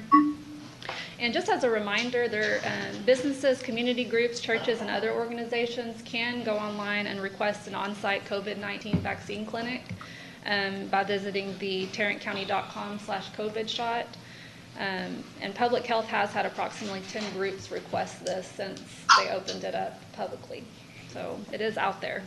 And I just ask that we all continue to stress that to any groups that we're in front of or any opportunities we have there. One of the other things that I'm going to try to do this week, maybe, I don't know if we can do it as early as tomorrow, but superintendents call and just try to say to them, okay, do you want to try to do it, if we're going to do something, if we get the approval, the final approval for the Pfizer for the 12 to 15 age group, then give them an opportunity to either do it within their own district's location, they pick one, or we do it at one of the mega centers, and hopefully, because it's the Pfizer, it's 3 weeks, and we might be able to get it done before school's out. And if not, then we'll just have to bring them to one of our centers to do that. Yes, sir. But please, anybody who call Public Health. There's a hotline on their website. You can set up the individual pop-up time to come out to your business, to your event, to whatever it can be. And I think that's the way we're going to see ourselves going. So I want to shift gears just a little bit and focus specifically on Bob Bolin and Farrington Field for just a moment. So as you're already probably aware, the city of Fort Worth had applied to be an independent vaccine provider. They did get their approvals last week for that. And so they are now receiving direct allotments from DSHS, and they are independently operating Bob Bolin and Farrington Field sites now. So their schedules for those locations will be determined by the city of Fort Worth. And last week on Thursday and Friday, I believe, the clinics at Bob Bolin were done independently under the city of Fort Worth. Farrington Field will be open on kind of an ad hoc basis. Currently, it's not, there's no appointments there right now, but if the need arises and, volume arises, then they will open that back up for use. Are there any questions about that before we move past that topic? I don't have a question, but I do have a comment that I understand that the city of Mansfield also applied and is now a direct recipient of vaccines. So they've started their own efforts as well. I think they kicked it off some at Bethlehem Baptist Church on Saturday, but then they also plan to have some operations at the Mansfield ISD Performing Arts Center. So, okay. Good. Thank you.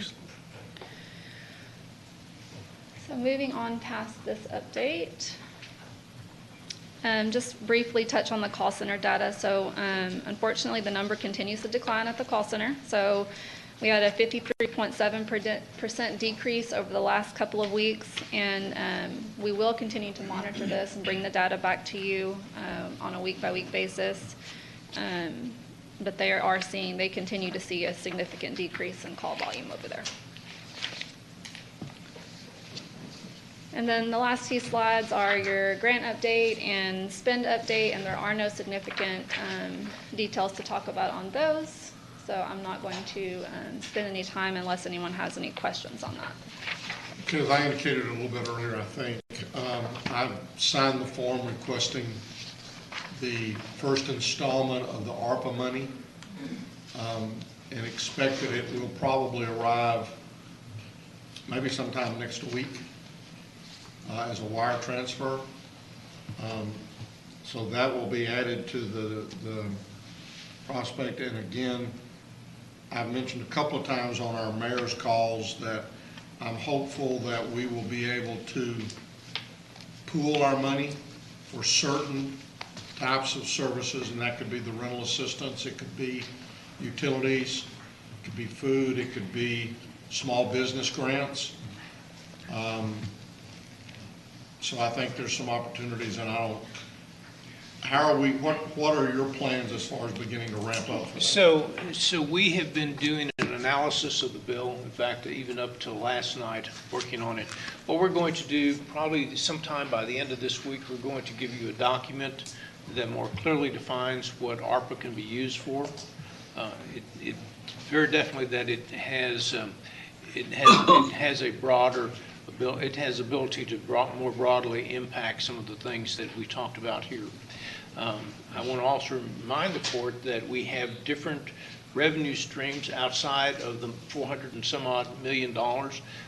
Kristen has been working on the rental assistance program. We probably have close to $50 million that we've received so far. That was CDBG money.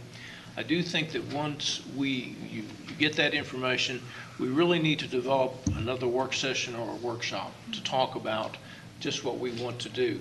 I know we want to reach out and push this money as much as we can back into the community, but in my position, I'm going to also ask you to let us take a look at some of the expenditures and issues that we have incurred internally and help support some of those expenditures. The deal is that there's going to be a substantial amount of money coming out. And so I think we can touch every base that we need to touch. But you're going to get that at the end of this week. We've reviewed it yesterday and again last night, and then we'll set a workshop. Yeah, I'd like to do that fairly soon and begin. Especially, I'd also like for us to continue to communicate with some of our cities, certainly through the mayor's council as well as through the the cities that may not be as involved in that. And you're going to begin to hear. Since this new pot of money has some new and unique uses that were not under any of the previous programs, mental health, for instance, and other social determinant issues that are related to the COVID pandemic. I want to suggest that we look at doing not an extended process, but a brief community needs assessment so that we can prioritize some issues that we want to address with this pot of money rather than spending it and wishing we had done some targeted spending on various issues. To see where the gaps are. Right. There also may be, I'd like to see, and I'm sure it's, 1,000 pages or something, but if there's a document that lists the eligible things and that these funds can be used on, maybe there's something that you find that is a need in your precinct that it's probably a need in my precinct. Mm-hmm. So, I think NACO will be producing. Matt Chase sent me a text last night that says, because I was talking to him, he said the portal is open now to register. We've registered. for the month.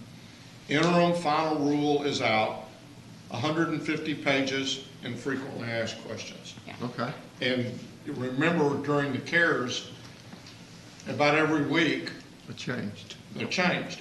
And so I think, you know, the one thing that we need to understand, we need to begin the process, and I think the work session, I think a needs assessment, we have until March 2024, December 31st, 2024, to have expended the ARPA funds. But I think it's going to Is that the talk first tranche or all of it? That's all of it. Yeah. And so right now, what, you know, I think this is good because we also have until, I believe, is it December or September 30th to spend all of our CARES money. December 31st. Yeah, it's in the. So we have till December 31st. We've got to keep the CARES, the ARPA, and none of it, you know, the CARES we need to be a little bit more diligent about. But the ARPA money, you know, it's not going to burn a hole in our pocket. You're right. We need to be deliberate about making sure. I want to get it out to because the people who were harmed by the COVID are feeling that impact right now. But Sure. Again, our first tranche of money should be somewhere just a little north of $203 million. Judge, we talk about those changes that got made. What caused those changes? Was it entities like counties or Tarrant County or a number of counties and cities that were talking to the Treasury Department saying, you know, if we could do this, because you know how they kind of changed on a number of things. Well, the one thing that NACO who has worked very closely with administration, from Congress to administration to Treasury with the regs, is talking about that very thing. And I believe, you know, their priority has been flexibility and consistency. Now that may sound like two completely opposite terms, but flexibility in how the money can be used, consistency in once you've stated it can be used for this, don't go back the next week and say it can't. Do we see a need to bring in a company like we brought in before? I think we're going to, as we begin to see what the opportunities are, I think we're going to explore that. But again, and that's part of what I want to try to stress to the cities, is we all did our own thing. Well, I say we all did our own thing. Fort Worth and Tarrant County did their own thing to a great extent in the CARES money. And the monies that we gave to the cities encouraged them to do their own thing with that. Now they've got money, you know, their total, when you look at all the cities, was around 400, and I believe it was around $473, $74 million. And what I've tried to say to them every time I get them together is, let's pool our money for certain things and find maybe either one group of consultants or one group to set that up and run that package. Now, you know, that's easy to say and it's hard to do because somebody who's going to run it is going to end up being the recipient. We're going to all be sub-recipients, or we're going to be the one running it and people are going to be giving us money. So there'll be strings that will go along with that. But I'd certainly rather try that than to see 42 different consultants running each city and the county's share of the money, and then the citizens not having a clue as to who they apply to or what they apply for. I just want us to keep in mind that there are individuals who need to be helped by these funds. But there are also societal concerns that were created by the impact of COVID.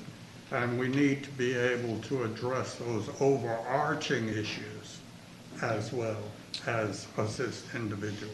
You know, I haven't had a chance, none of us have had a chance, I don't think, yet to read the 150-page report. No, but that was sent out as well as like a fact sheet, or a 2-page list. Frequently asked questions. Yeah, and then just examples for use of funds. I guess that was through the finance committee sent it out yesterday. They had 2 briefings. That I wasn't able to attend either one of them because it was just pretty short notice. But I agree with everything that's been said. I think one of the important points is that we know that our community is hurting very deeply right now. So while we do want to be very thoughtful about how we decide, how we're going to allocate these dollars, we do need to move with some degree of quickness so that, the long-term effects of COVID, I mean, we can guess what they are, but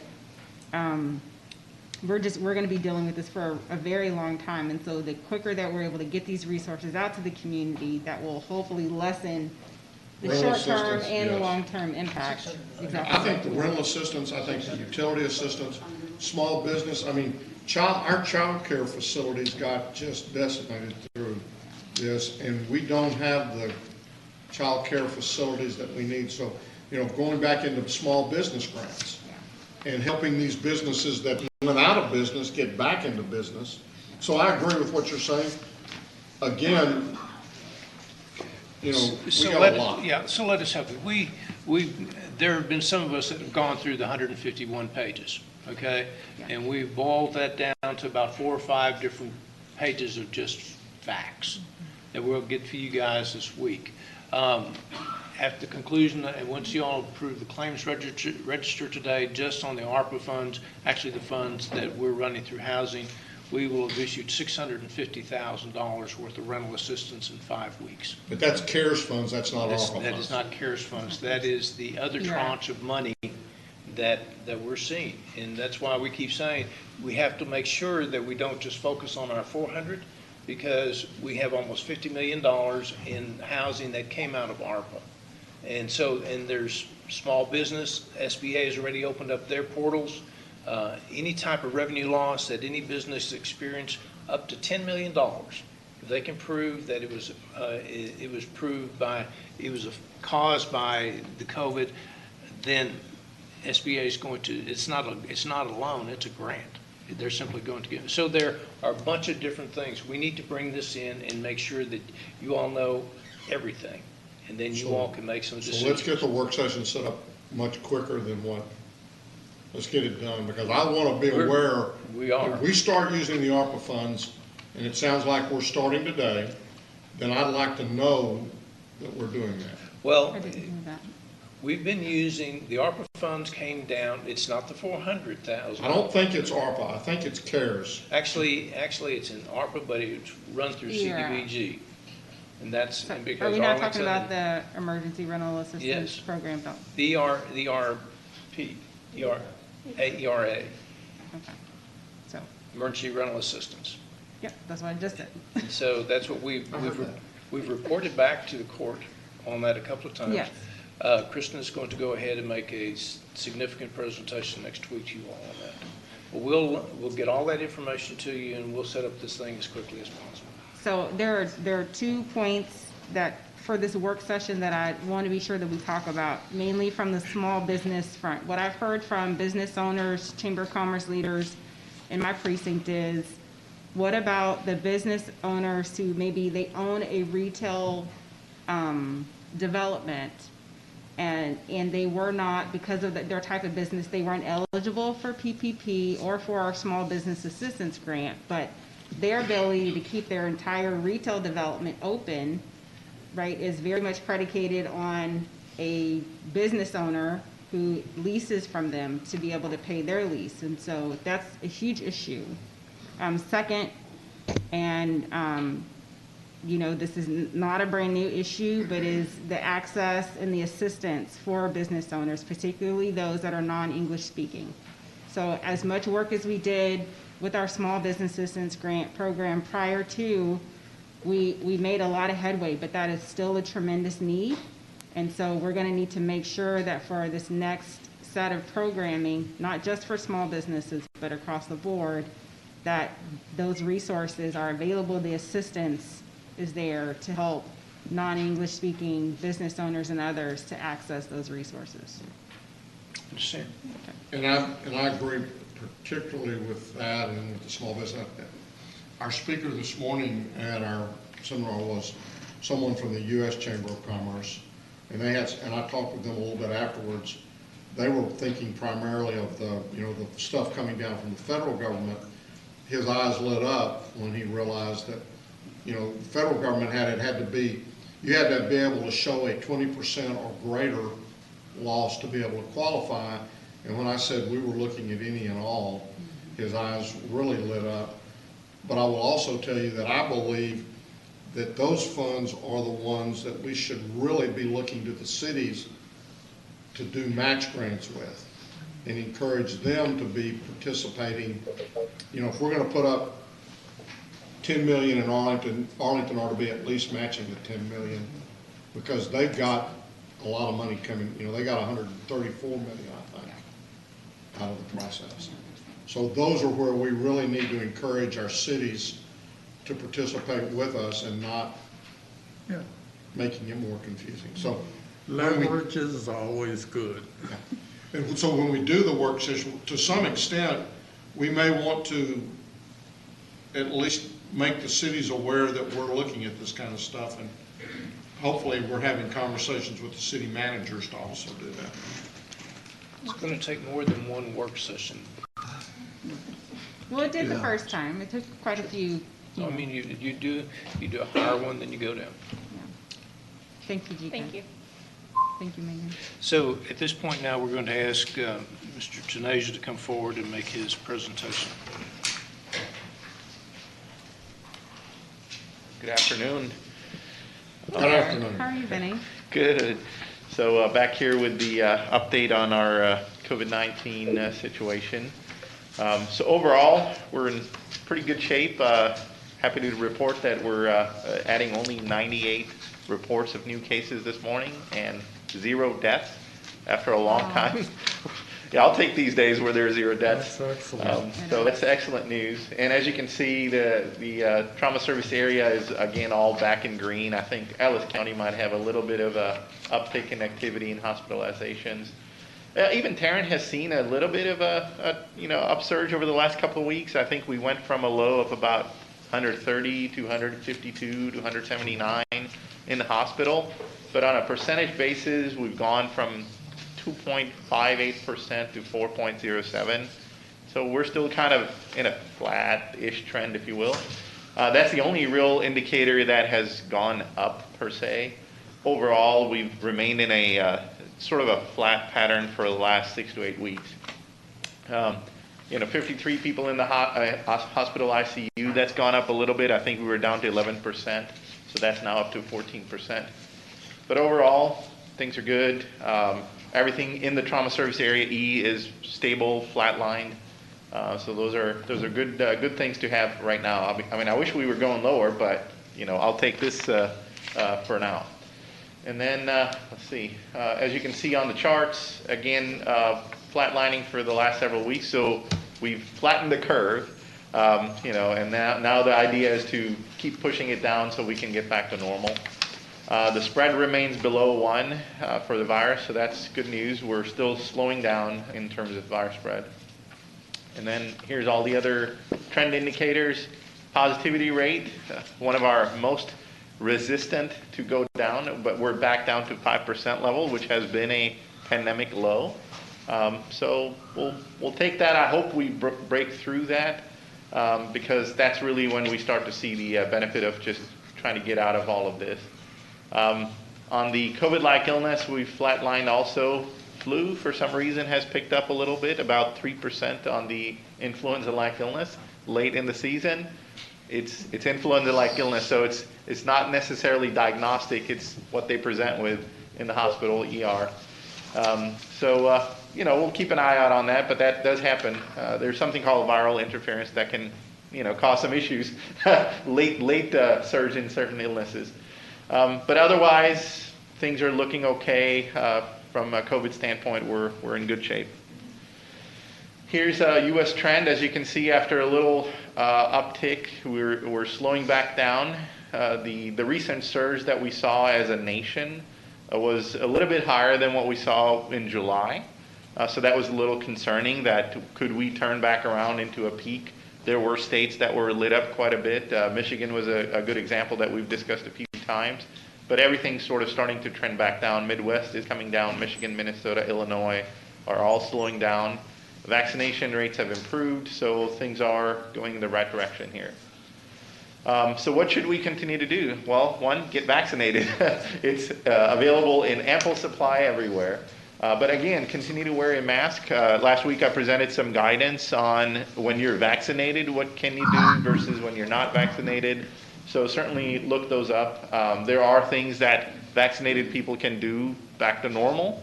Unvaccinated people can do them, but they carry with them a little bit of risk of not having had the protection of vaccine. Maintain a 6-foot distance, avoid large gatherings, especially if you're not vaccinated, and continue to wash your hands. So a little bit about update on vaccine.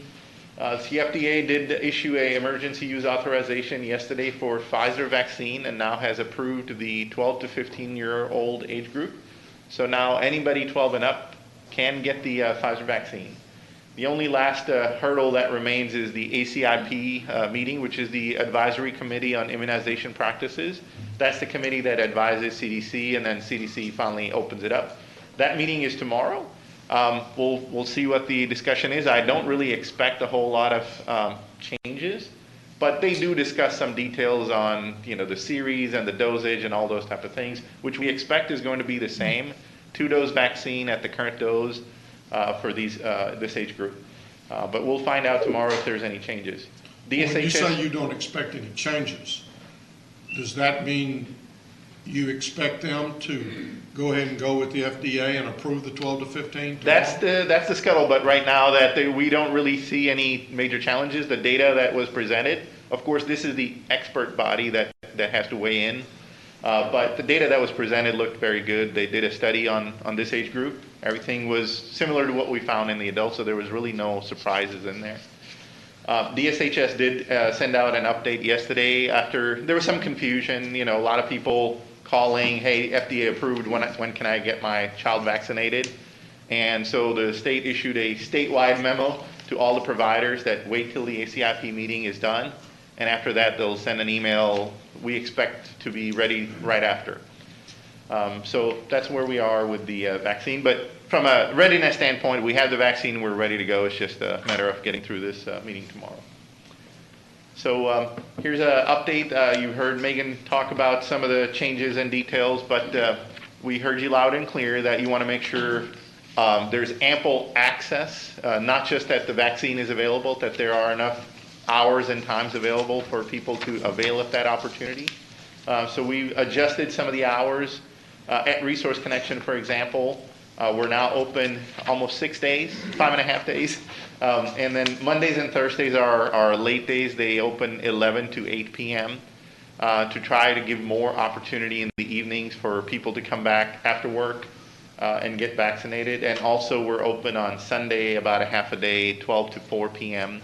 We'll try these out for a few weeks to see how things work out. Similarly, at the Hearst location, we're now Tuesdays and Wednesdays are going to be the late day, 11 to 8 p.m. And rest of the schedule is same, 9 a.m. to 6 p.m., the rest of the days, and they're open Saturdays.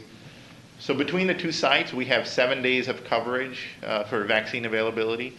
And then, of course, there's other sites. You heard we're adding a new site, the Tim Curry Building location, starting tomorrow. The interesting part about this site is that will be our first site with Johnson & Johnson. So we'll have two choices, Johnson & Johnson and Pfizer. So we're getting some vaccine transferred in from City of Arlington to have that option available for one of our sites. And once we get through some of this early part, I think we'll make it available at other locations like Hearst and so forth.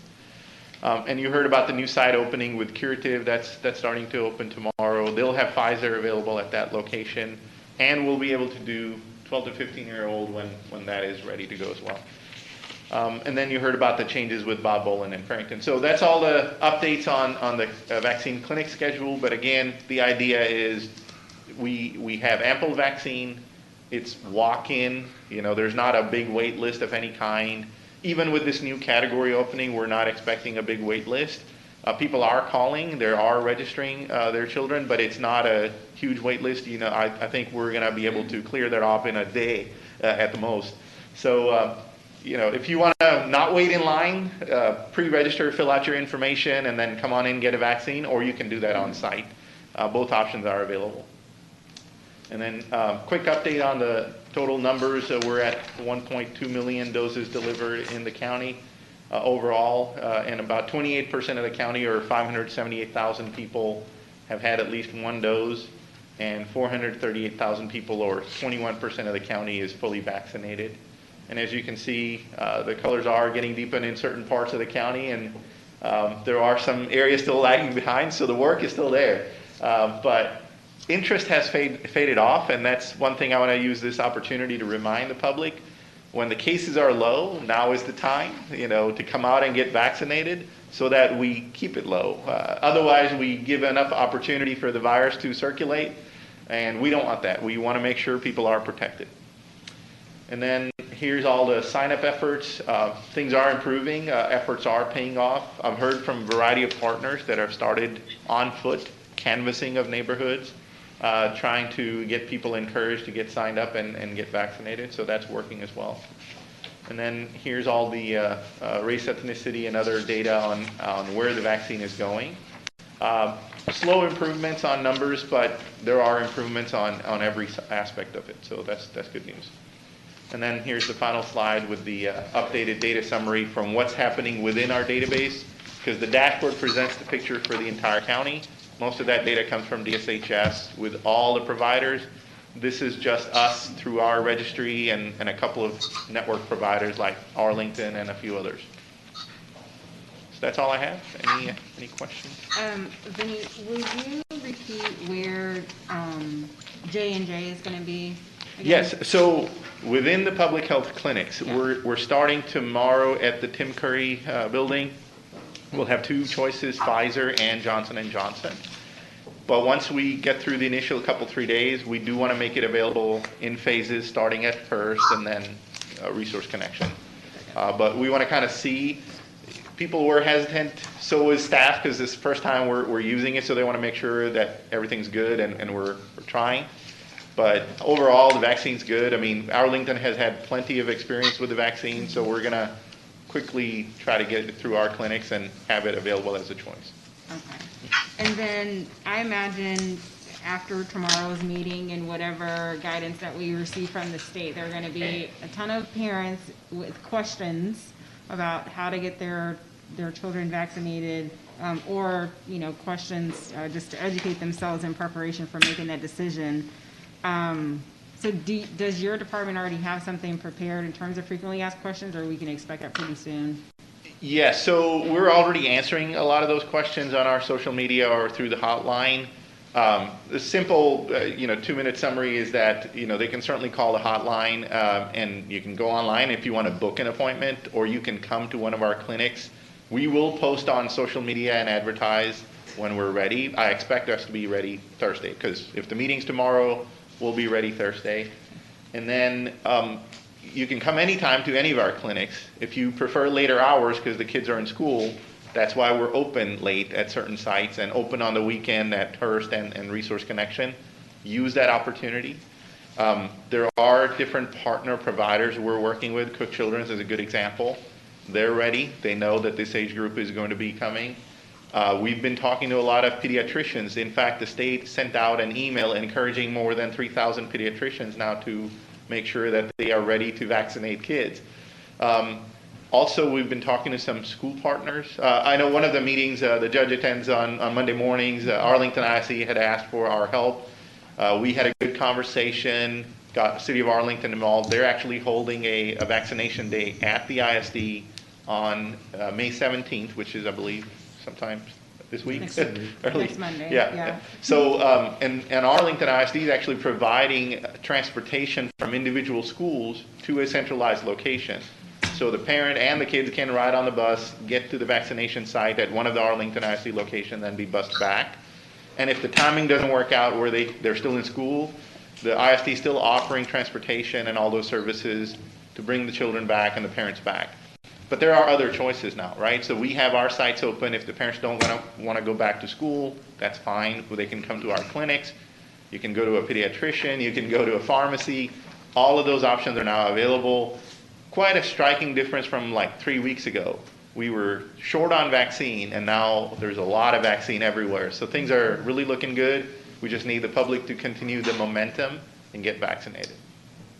So tomorrow, let's just say tomorrow that CDC were to say, okay, Pfizer's okay, and someone shows up tomorrow afternoon, do you have the consent form for the adult to sign for the? Yes, sir. Yes, sir. It's all We're using that facilities. currently. Yes, sir. It's our standard consent form. There's really nothing there. The screening questions are updated for the vaccine that we're using. That's all.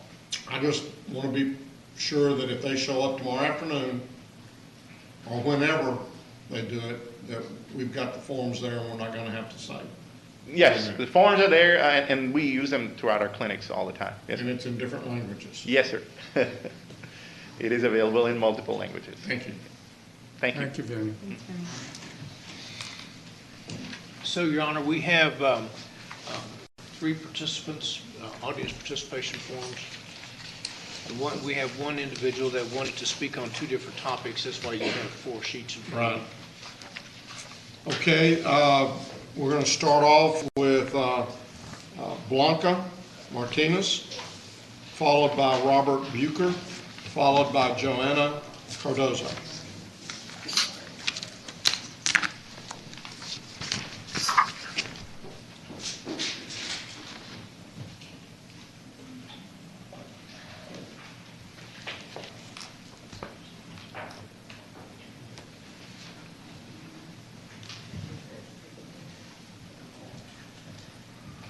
Blanca, while you're coming forward, I want to say I saw you at the state last week. Oh, wow. Was that good or bad? Well, I was very disappointed Why? because you said you were from the Dallas area. Oh, well, And how many times have you spoke to the Dallas Commissioners Court? it's closed.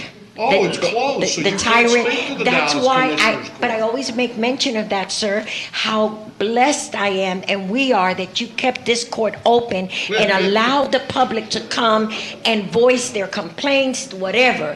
Well, Dallas, shut us down. Don't start a minute. You're going to get started here in a minute. Don't But get me going now. I just wanted to say how disappointed I was when I heard you say when you were said to be from the Dallas area. I mean, come on. Sorry, I'm going back next week and I will make sure that I'll say Dallas, Fort Worth area. Well, now, wait a minute. Where are you at? You're not in Fort, you may be in Fort Worth. This is Yes. Tarrant County. Tarrant County, yes, sir. Yes, Okay. sir. I'll make sure of that. I'm All going to right. make a note. Ready? Yes. All right, go. Okay. We have, according to the CDC site, 3,362 deaths directly linked to the COVID vaccinations.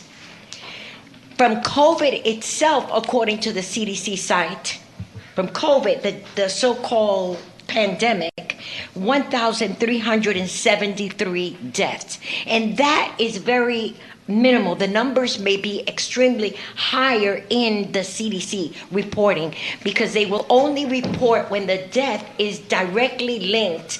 There's no other, they're counting the number of deaths that don't have any other secondary problem. So it may be much higher. And what I'm saying is, these vaccines are not safe. They are not safe. And now they're allowing the children, they're giving it to the children. And I'm saying, let's take a look at this. This is an experiment. It's not even a vaccine. A vaccine is when you're able to isolate the actual disease, like let's say meningitis. You take it, you isolate it, and then you inject it into the person, and that builds an immunity and teaches it how to fight this disease. We never have been able to isolate COVID. We don't really know what the heck it is. We know it's an attack on us. We know it's a global attack, and we know that tyrants have made it an opportunity to control, for global control, and to destroy a lot of people. The eugenists have used it. This is what I believe. And what I'm saying is, let's wait. Let's look at the numbers. Let's wait before we give it to especially to our children. It's an experimental drug. It hasn't even been approved. Guess what? We're the experiment. We're the guinea pigs. All of the animals that were tested before died. All of them died. How much more proof do we need that this is an attack on humanity? This is a crime against humanity, and we must put a stop to it. Someone needs to rise up and say, no, no more. It is. For example, Hank Aaron just recently died. I don't know if you've heard. 17 days after getting the vaccine. DMX, 3 days after getting the vaccine, dead. How are we putting our trust in the CDC when the CDC itself has been accused of crimes against humanity? Have we forgotten the Tuskegee Project with the syphilis black men? Maybe it's time that we go back to the history, we study what's going on and say no more. That's what cancel culture does. It makes us forget what happened in the Holocaust, what happened in the Tuskegee, and all of the crimes against humanity, and we must say no more. God help us and protect us from the tyrants, from the global attempt to destroy America. Thank you, and God bless you. Thank you, Blanca.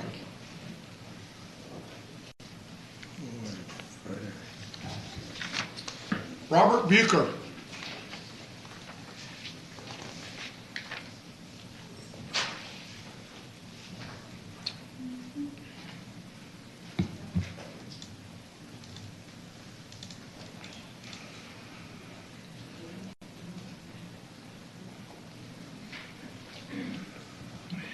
How are y'all today? It's good to finally be back.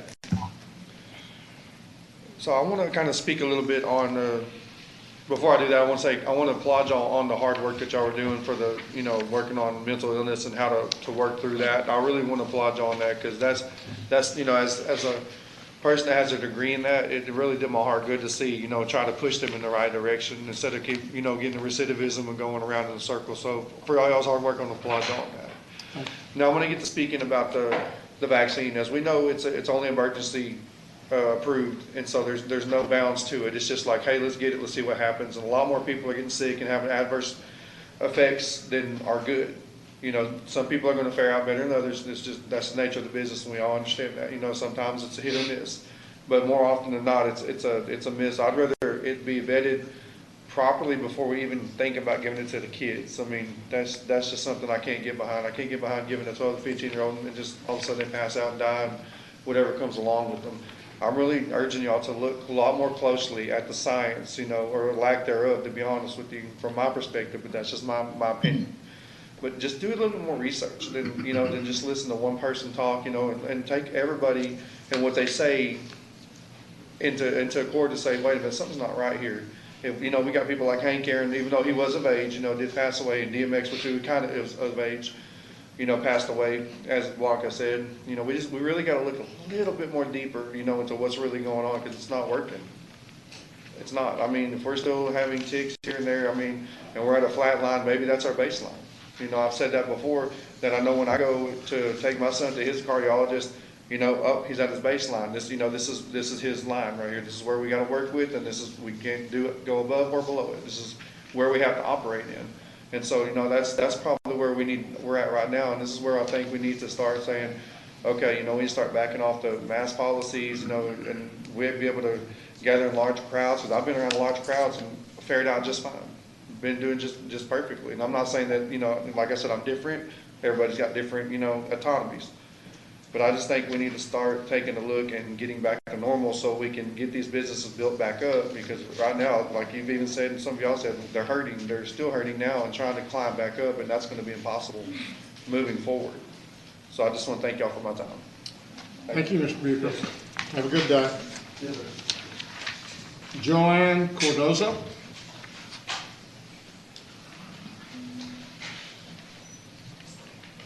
Good afternoon. I just need clarification. Will I be speaking back to back on my two public comments, or? Technically, the public comments are at the end, but I'm going to go ahead at this point in time and just say, After you have done this one on the public health, then I'm going to go ahead and ask that you do the TERS at the same time. All right, sir, thank you very much. Like the prior speaker said, thank you for addressing the mental health crisis that we have in Tarrant County. I applaud for y'all for doing that and for trying not to criminalize our homeless community. I was going to provide this public comment last week, but my car parking expired, so I had to leave. My name is Joanna Cardoza, and I live in Precinct 2. I am here today to express my disappointment in regards to the marketing assets and the marketing plan that I have seen so far for vaccination efforts in communities of color. The marketing channels that are being proposed are of concern to me. The strategy gaps in the communities of color, the people chosen for the marketing assets. Some of them are executive directors or CEOs. They don't look like the everyday person in my community, many of whom are essential workers. I have heard there is a COVID-19 task force that is giving the county guidance. If there is one, I would suggest you take a look at those members to see if they truly represent and have knowledge of the communities that need that information. I ask that the Commissioners Court ask themselves if they are using the correct advertising company. Do they have the experience and background in working in communities of color? The Latino community has been disparately ravaged by COVID-19 in Tarrant County. East Arlington, which has one of the lowest vaccination rates and two of the zip codes that was hit hard by COVID-19, has a high Latino Spanish-speaking population. I know the importance of getting back to normal, but it is going to take us longer and cost more lives if we don't do everything possible to do it right. I am happy that Pfizer has approved the COVID-19 vaccine. I personally have my child registered through Tarrant County he's 15. So some of the questions that you mentioned are some questions that I do have. I don't know if I'm going to have to re-register my son because he did get an email saying that he did not qualify, so I don't know if that's a question that I do have. I applauded Arlington School District for being ahead of the game and setting up a vaccination site already. My son goes to Mansfield, so that's something that I have a question to. I hope that Mansfield's already working with the county. And if the county could put out more information about that, that's very important. I belong to a lot of moms groups in Arlington. I know there's a lot of questions that keep popping up about when is the vaccine going to be available and how to sign up. I'm done with that particular one, that public comment. The one comment I would make with regards to the vaccine is, hopefully we're going to work something out with the schools. But if CDC said tomorrow that the Pfizer drug has been approved, at this point in time, you could walk into any of our locations that have the Pfizer vaccine. You can get there from the website, and your child should be able to be vaccinated immediately. And I mean, that's what I would do as opposed to waiting to see if the school ends up setting up something. And I appreciate that because that's something that I was asking too, if I can just show it with my son to get him vaccinated. Yeah, I'm just saying this to general. Right now, as Vinny just said, you could walk into any location that is open in Tarrant County. You do not need a reservation.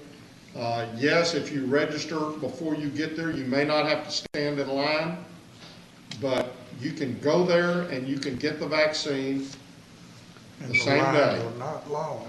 And the lines are not long, so just, do that and tell everybody you know that is interested in getting the vaccine to please do that. Okay, Joanna, I'm going to turn that one over, and now we're going to allow you to go ahead and, the item that you're now talking about is not on the agenda, and as such, we cannot respond in any way, shape, or form to that by state law. Okay. Before I get started, I just want to tell my county commissioner that I respect her a lot, and I appreciate everything she's done for my community, but this is something that's very important to me, so I felt like I needed to come here and speak in person.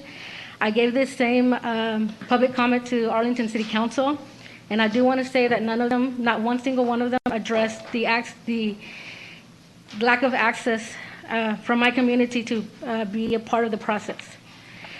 I am sad. I am heartbroken, still processing the information in the Church 7 docs. And in my head, visualizing the pain that is about to come to a community that has no clue. Based on the city's history of being part of the tearing down and redevelopment of areas that are high minority, low income, which has caused displacement of families and the loss of small businesses that owners spent their life savings on, I should know. My small children and I were displaced from our home when I was 8 months pregnant with my youngest child. The company I worked for lost a business that was bringing in $1 million in revenue a year due to eminent domain to make way for road improvements while only being offered $20,000 in compensation for assets and moving expenses. As an advocate in the community, I have met with many leaders in the community, and some of them that work with the unsheltered community do attribute some of the homeless population in Arlington due to some of the development going on. I understand the importance of increasing the commercial tax base to lower taxes for property owners in Arlington like I, but sacrificing the most vulnerable in this community is not the way to do it, especially when they have not been included in the process. East Arlington has a high Spanish-speaking community, and I have asked the city on several occasions to provide information in Spanish about upcoming developments, and this request has still not been fulfilled. Meeting with and doing outreach to organizations that are not diverse and representative of the community is not true transparency, being inclusive, and being thoughtful of the people that live in that community.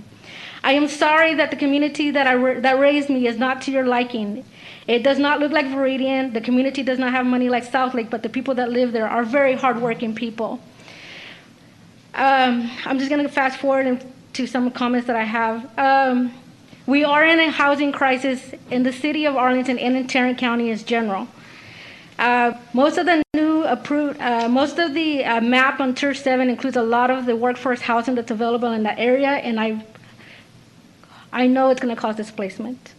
I will say that the city of Arlington did mention that Grand Prairie has a TERS already, but there's no comparison. The Grand Prairie side does not have as much residential as Arlington. I do want to bring to your attention that I know that there's an international corridor committee, but that committee chair does not represent that community in regards to race and socioeconomics. And before you ask county departments to address issues with accessibility, diversity, and inclusion, I suggest that you start with Precinct 2. Thank you. Thank you, I appreciate it. Thank you, Cardozo.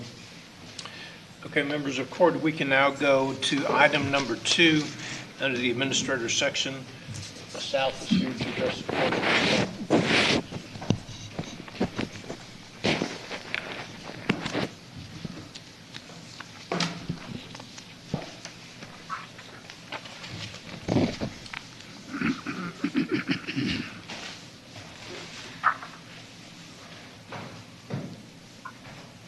No, I hadn't seen you hail.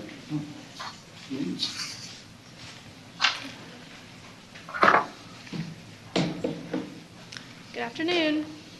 Good afternoon. So last week, I had brought a request for a historic site tax exemption for the restoration and renovation of the historic Farmers and Mechanics Bank building at 714 Main Street in Fort Worth. There were a few questions that were raised related to benefits, and I did have a conversation with the representative for 714 Main Real Estate Holdings. I believe that, I know Judge Whitley saw the email. I had sent it out to the remainder of the court members afterwards. But he did confirm that the employees are offered health, dental, life, and disability insurance, with approximately 70% of that paid by the employer and 30% paid by the employee. The insurance is also offered for the family members. And as far as pay range is concerned, they're out of the 75 to 80 new positions that will be created. Approximately 20% will be salaried positions and 80% will be hourly positions.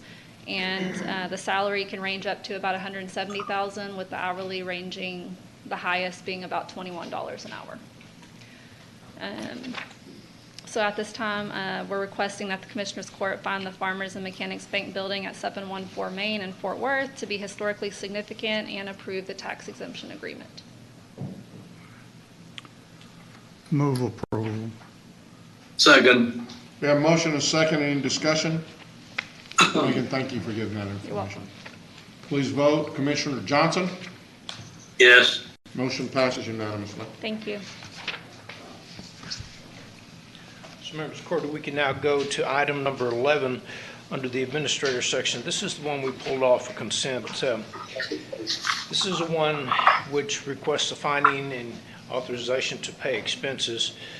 It allows our hub coordinator to attend events and provide promotional material through sponsorship to bring awareness to minority, small, disadvantaged business owners in Tarrant County on how to successfully compete for county contracts, and also allows for the participation of our minority hub coordinator to participate in an event which is with the National Association of Minority Contractors. And we also have Melissa here to answer the questions. I understand the question you're probably going to have, and rather than us answer that question, we ask that Melissa answer that question. Come on down. I talked with Melissa, and I apologize again for not talking with y'all ahead of time. I looked over the agenda, forgot all about it, and saw it again this morning. So.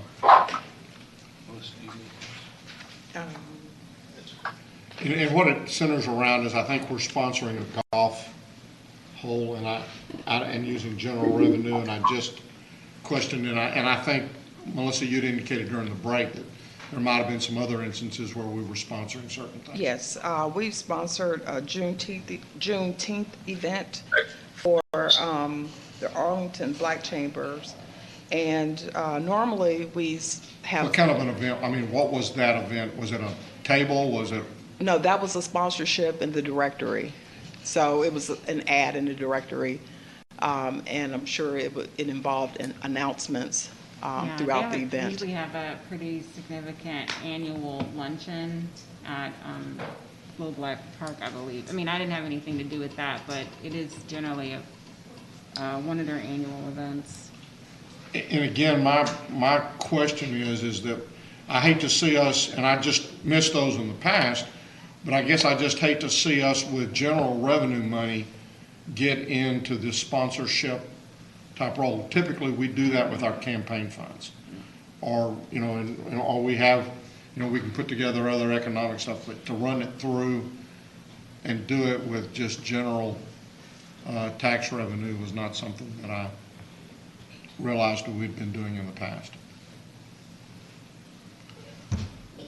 I don't know what he was doing up there, but it was getting everybody's attention. He's counting his money. Is he counting his money? Don't be counting your money on us, JD. We ain't got that much time. So with this comes out of the meeting expense for outreach, and we've have done plenty of booths before where we have a booth at the event, and we do about roughly 20 events a year, and there's just a couple that there's no booth, but there's a sponsorship offered. At this particular golf tournament, this is the first annual for the National Association of Minority Contractors. This one will be sponsoring goodie bags, and so it would have our logo on the bag as well as our logo on some of the items inside the bag. And I guess I would just say this again: booths, that gives you an opportunity to talk with the people and tell them what they can do to help be able to better qualify for purchasing and for contracts and stuff like that. I have no problem with that whatsoever.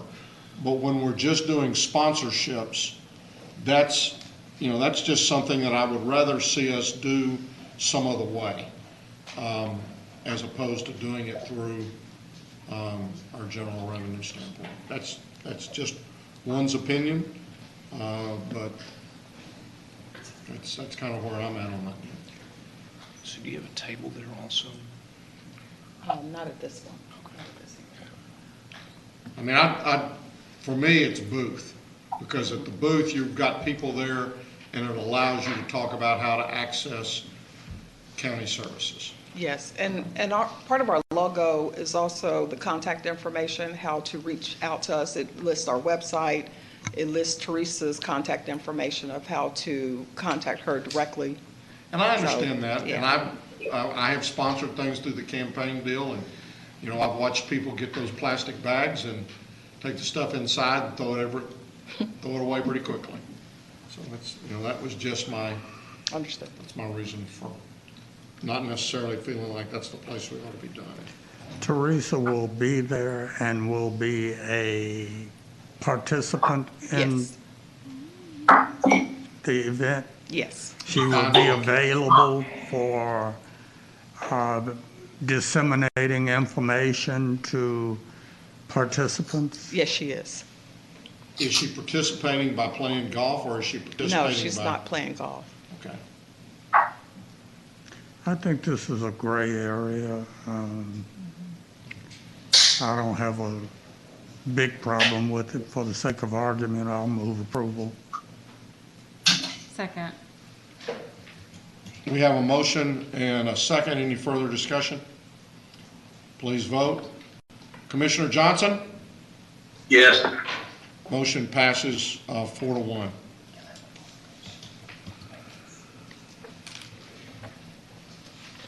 Ms. Tidwell?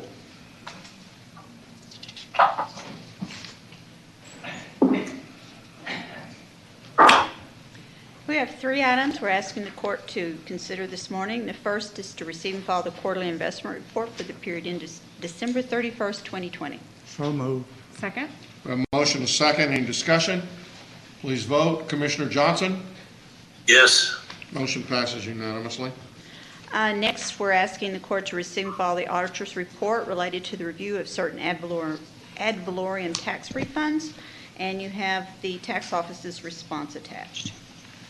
Move approval. Second. We have a motion and a second. Any discussion? Please vote. Commissioner Johnson? Yes. Motion passes unanimously. And the last item is to receive and file the Tarrant County financial statements for the period ended December 20th, 2020. Move for approval. Second. We have a motion and a second. Any discussion? Please vote. Commissioner Johnson? Yes. Motion passes unanimously. Hyder?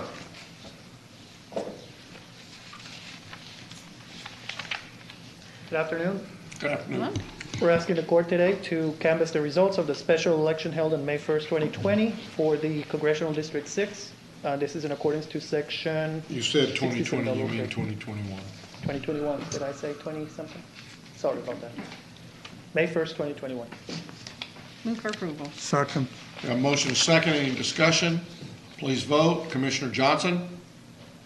Yes. Motion passes unanimously. Ms. Glenn? Move to receive and file personnel agenda. Second. We have a motion and a second. Receive and file the personnel agenda. Please vote. Commissioner Johnson? Yes. Motion passes unanimously. Thank you. We have 3 additional items for the court. The second item, we're asking the court to approve a waiver of terminal benefits for Precinct 1. Commissioner Brooks is requesting a waiver of 313 vacation hours effective May 12th. The details are outlined in your court communique. The net costs, we're estimating to the Road and Bridge Fund to be approximately $4,663 and some change. That does include fringe benefits. Move approval. Second. We have a motion and a second. Any discussion?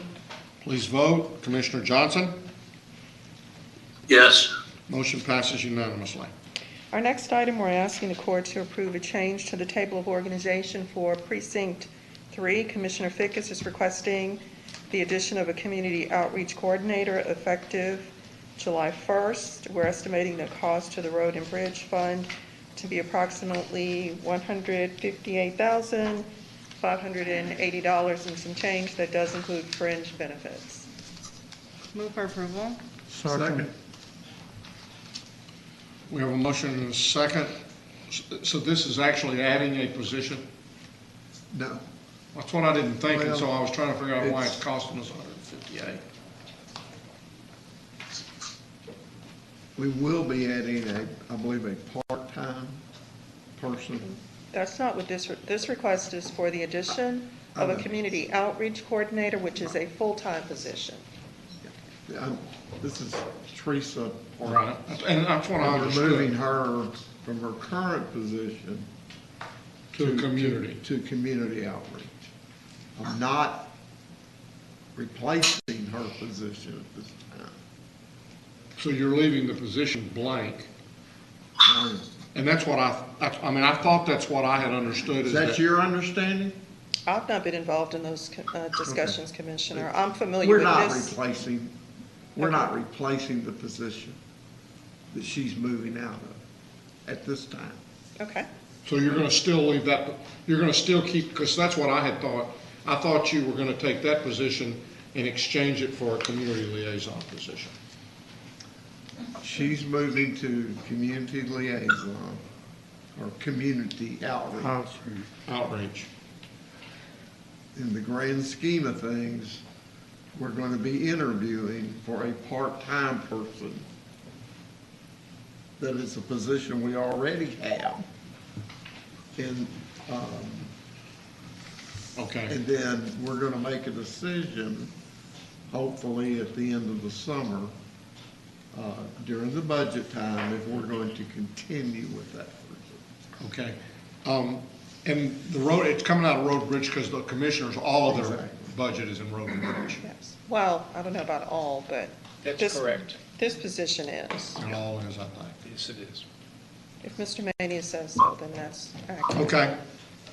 Is the cost of that $115,000? It's $158,580. It's what? $158,580. That's the salary plus the fringe benefits. benefits, correct.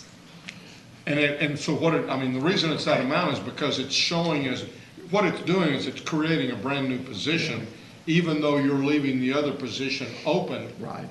Till later on until it were to become a part-time. That position will remain unfilled for certainly through the end of the budget year. Understood. Any other discussion? Please vote. Commissioner Johnson? I think, yes. Motion passes unanimously. Item number 4. So item number 4, we're asking the court for two things. We're asking for a double fill as well as a waiver of terminal benefits. This is from, request is from Constable McGinty. His chief deputy constable, Mr. Robinson, is retiring at the beginning of June 1st, actually. So the double fill is for about a 2.5-week period. The waiver is for 400 vacation hours. We're estimating the impact to the general fund at almost $22,000, and that does include fringe benefits. Move for approval. Second. We have a motion and a second. Any discussion? Please vote. Commissioner Johnson? Yes. Motion passes unanimously. Thank you. Melissa?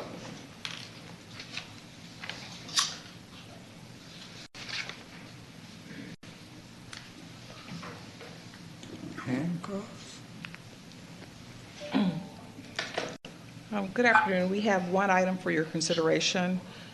Item 1 is an award recommendation for bid number 2021-059, our annual contract for handcuffs, leg restraints, and related restraints for the Sheriff's Office, awarding to the primary, secondary, and alternate vendors listed in the court communique per unit price. Move approval. Second. We have a motion and a second. Any discussion? Please vote. Commissioner Johnson? Yes. Motion passes unanimously. Thank you. Thank you. Commissioner Fickus? Whoops, wait a minute. Yeah, go ahead. I do have an interlocal, I believe, with the city of Westlake, and I move approval. Second. We have a motion and a second. Any discussion? Please vote. Commissioner Johnson? Yes. Motion passes unanimously. Are there any appointments? Yes, I am moving to be appointed to the TERS 7 board. Arlington TERS 7, excuse me. And you're nominating yourself? I am. Okay. Second. We have a motion and a second. Please vote. Commissioner Johnson? Yes. Motion passes unanimously. I left that part out, I guess. Well, I thought I heard you say yourself, but I wasn't absolutely Okay. sure, so. Okay, court members, you have before you the claims, including the addendum. Move approval, claim included, Second. We have a motion and a second to approve the claims, including the addendum. Please vote. Commissioner Johnson? Yes. Motion passes unanimously. Other briefing items, Mr. Mangus. Your Honor, members of the court, we have provided you with a memorandum from Mr. Schaffner as it relates to legislation. I just wanted to point out one thing as related to that. First, well, before I go into that, we're getting very close to the legislative session being over. It'll be over at the end of this month. hallelujah, 20 days. And which means that that there's a lot of aggressive activity going on down in Austin as it relates to the legislature. One thing that I do want to point out to you is as it relates to the opiate abatement legislation. You all understand what that is. Which legislation? The opioid abatement legislation. There's been an issue that has arisen this morning on that particular item. And so that bill, as far as settlement in the distribution of settlement funds, is becoming more clouded. And I stepped out to take a call just a few minutes ago from Mr. Schaffner, and it appears that some of the issues that we thought that might be in those bill, or that bill, may not be in that bill. We'll know a little bit more by this afternoon.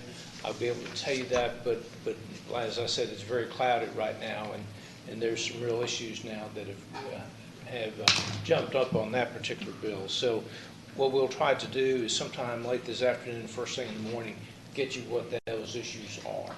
Long and short of it, the state's trying to get the money and not give any of it to us. There you go. What else is new? Well, I think the whole bill is falling apart. And it's not, and it may just be the opposite of what you're saying, Judge. Yeah, it may be, but I mean, it's. I can't imagine the legislature that would do anything to help us. Well, the issue is that now they're angry at each other and angry at different statewide office holders that have been involved in this, and they're becoming very aggressive as to the survival of this bill. Okay, thank you. Is that a good way of saying it? Yeah. We'll get you information as soon as we hear. They're not playing very well in the sandbox. That's correct. One other thing, just as a thought to the court. Sharon's, nope. No. Our current declaration of emergency goes through, is it May the 20th? So 2 weeks from now, we need to be discussing whether we're going to extend that. And then I would also like to put on our agenda the discussion of the Commissioner's Court policy with regards to the wearing of masks in our buildings. Do you want that on 2 weeks from today? Yeah. Okay. So just begin to kind of think about that. With that, then we will recess our open meeting to proceed to close to discuss items exempted under Section 551.071, 072, 074, 076, and 087 of the Texas Government Code.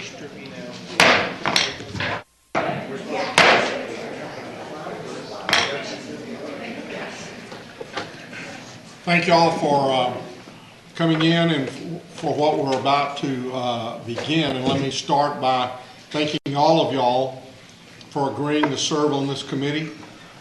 This is an extremely important project for all of us.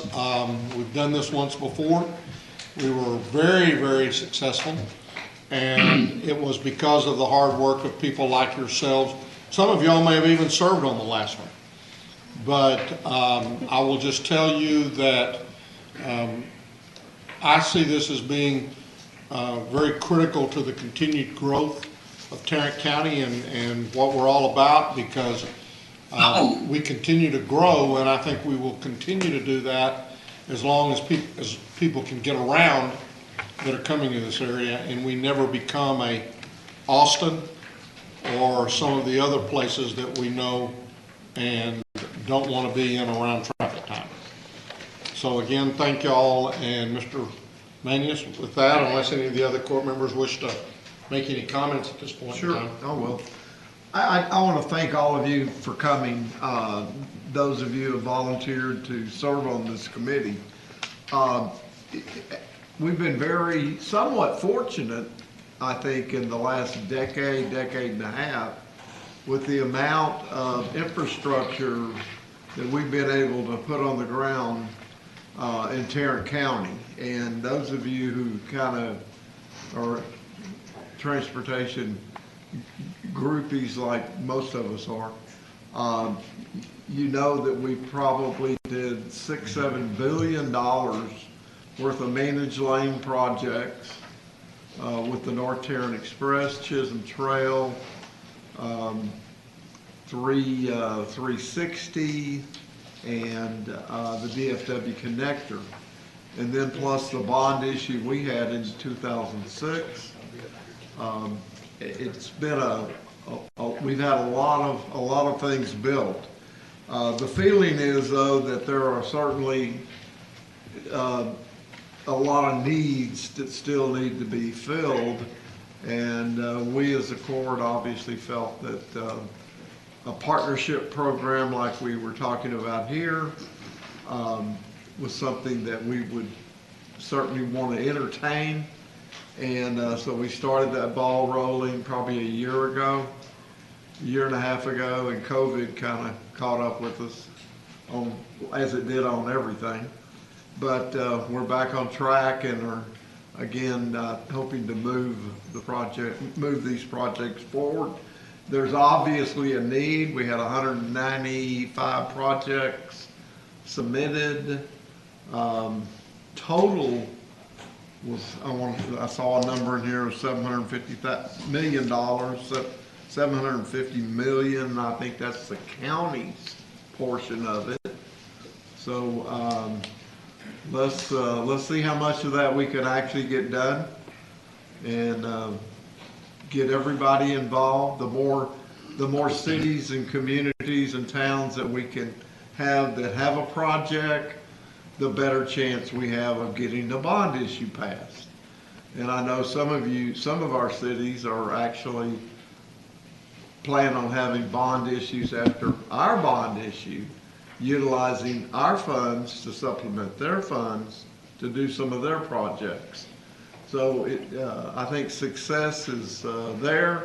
We got to grab it when we can. So thank you. Well, I would just add, one, I want to thank Randy and Mike and GK's team for getting us to this point, and of course, thank you all for agreeing to serve in such an important role. As some of you may know, I'm the newest member to this court. I don't have the benefit or perhaps the limitation of having participated in the 2006 bond program. So while I know that it's the goal of this court for us to move forward with this bond program, very similar to what we did before. And I do agree with that, but I see that we have a unique opportunity given that our county that many years ago is not the same county that we're serving today. So I would hope that in the work that we do together, that we are being as innovative as possible within the policy and looking for opportunities to leverage as many dollars that we can, so that we can do the best to serve our very diverse county. And that's diverse in every sense of the word. One, that is certainly my goal, and it's one that we need to make sure that 20, 30 years from now, the work that we have started and that we are continuing today, that those Tarrant County residents feel as though that we had them in mind with the work that we're doing. So again, I thank you all for serving. I know when you wear one hat, you wear 20, 30 hats. So I know this is a sacrifice of your time, but I appreciate you all for lending your perspective as well as your expertise to this bond program. I will just say that I appreciate all of you for your willingness to serve. building road infrastructure in Tarrant County is something that we do extremely well. But building road infrastructure is not going to be a sustainable activity to handle the growth in our county. It encourages suburban sprawl and does nothing to address transportation issues in the central core. We need to, in addition to building more road infrastructure, we need to be concentrating on mass transit solutions, which our district attorney's office assures us we can't use these funds for. I disagree with him, but he's got the law degree. So here we are, building more roads. We do that well. Let's go ahead and build some roads, but let's not think that we're solving the problem by building more roads. We need to catch up with other successful metropolitan areas and be able to move our people around in something other than individual automobiles.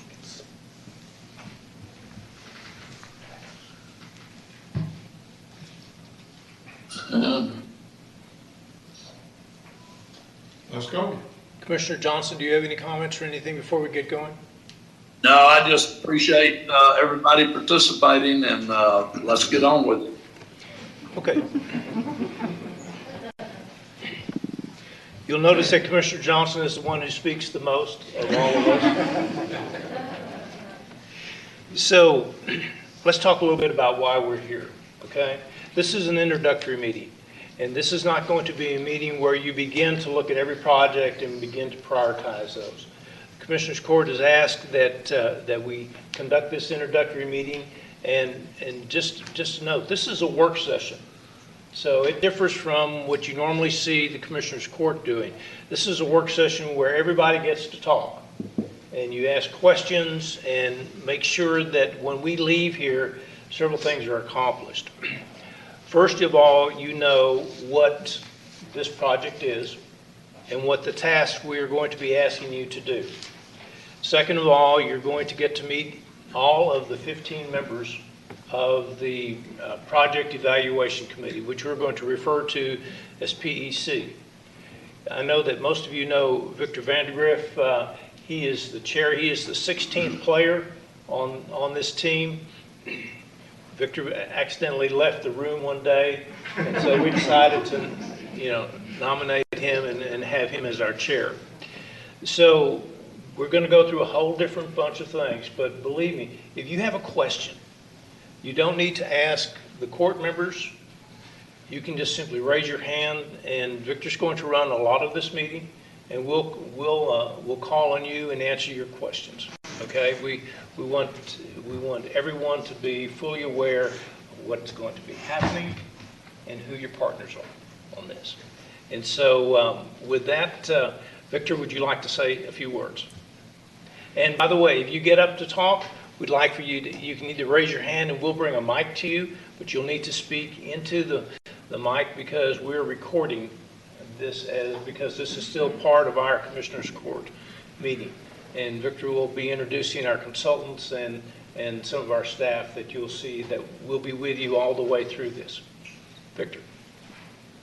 I'll come up to this mic just for a moment briefly so I can address the court.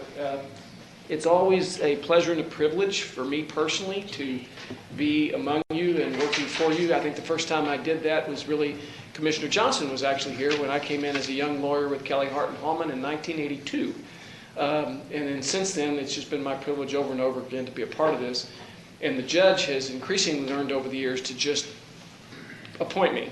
And we'll talk about it later. So, but anyway, thank you again for this opportunity to be of service to you as well. I'm excited to work with the group of 15 that you have also appointed, each of you with 3. And I think with no further ado, I'd like for them to introduce themselves to you and say just a couple of 2 or 3 sentences about themselves. I know you individually know them, the ones that you appointed, but perhaps not all of them. And certainly I'll learn something good from this as well.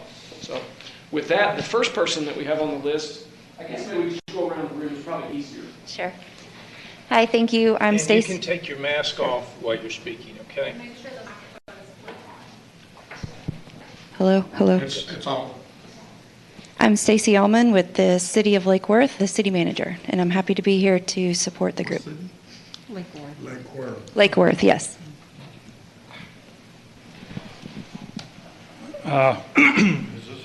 It's on.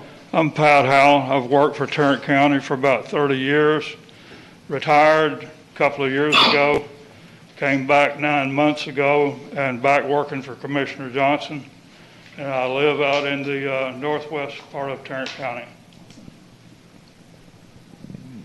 Hello, I'm Angela Winkle. I'm the city administrator for the city of Sansom Park. I live in Saginaw, and I was appointed by Commissioner Johnson.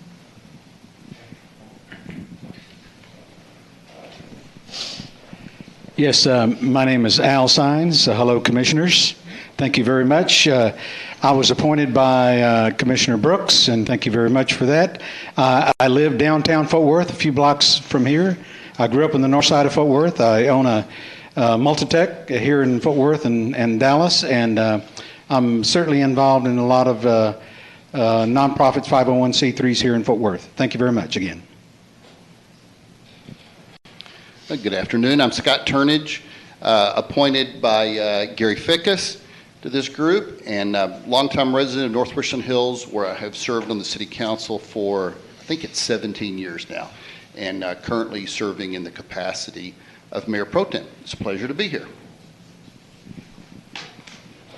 I also was appointed by Commissioner Fickus. My name is Brian Beck. I'm a longtime resident of North Richland Hills also. And I currently serve as the Director of Public Works for the City of Grapevine. Good afternoon, Commissioners Court. Thank you so much. My name is Andre McEwen. I'm a native of Fort Worth, Tarrant County. Live in Forest Hill, Texas. Appointed by Commissioner Brooks. And second tour of transportation duty for the county. And always willing to learn more about this county and work with those who are wanting to serve also. Thank you. Good day. I'm Greg Dickens. I'm the Public Works Director for the City of Hearst, and I live in northwest Tarrant County. I think I was recommended by Judge Whitley, and I deem this a pleasure to be appointed to this particular committee. Thank you. Good afternoon. Is it on? Good afternoon. I'm Stacy Marshall. I'm the president of Southeast Fort Worth, Inc. I was appointed by Commissioner Brooks to this committee. I'm one of the newest members to the East Fort Worth community, particularly in the Stop 6 area. Hi, I'm Alan Bowling. I was appointed by Commissioner Allen, and I'm a professor in mechanical engineering at UTA. I live in Mansfield, Texas.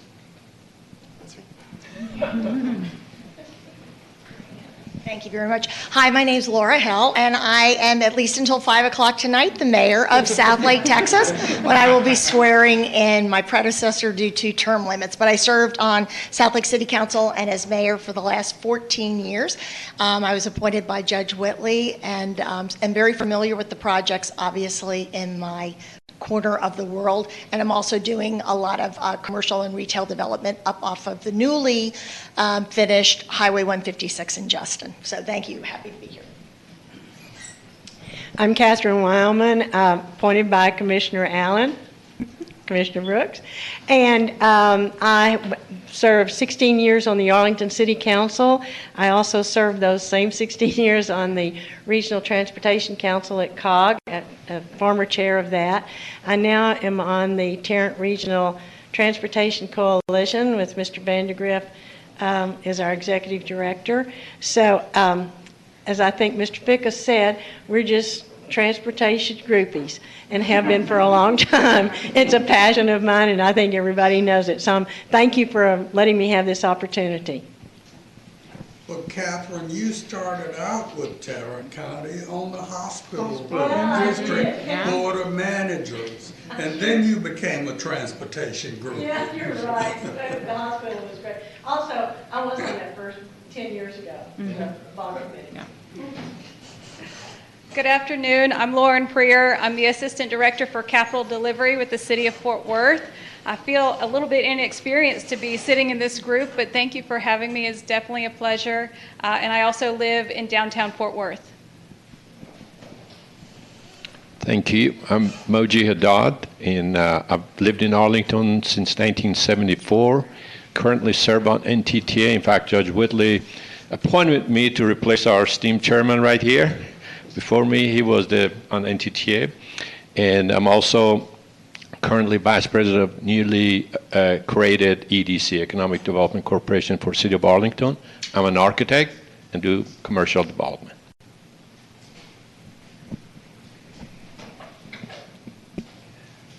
So we're going to introduce staff also. So let's go ahead and, Lisa, why don't you go ahead and start?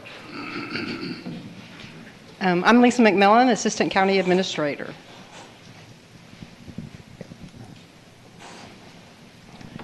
I'm Rebecca Barksdale. I'm Precinct Administrator for Commissioner Fickus, Precinct 3.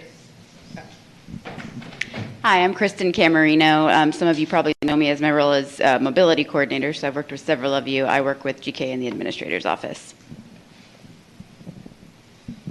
I'm Megan South. I'm the Strategic Initiatives Manager in the County Administrator's Office. Good afternoon. Chandler Merritt, Tarrant County Administrator's Office. Jay Jackson. I am Precinct Administrator for Commissioner Allen, Precinct 2. Hi, I'm Mike Galizio. I work with Randy at the Transportation Services Department.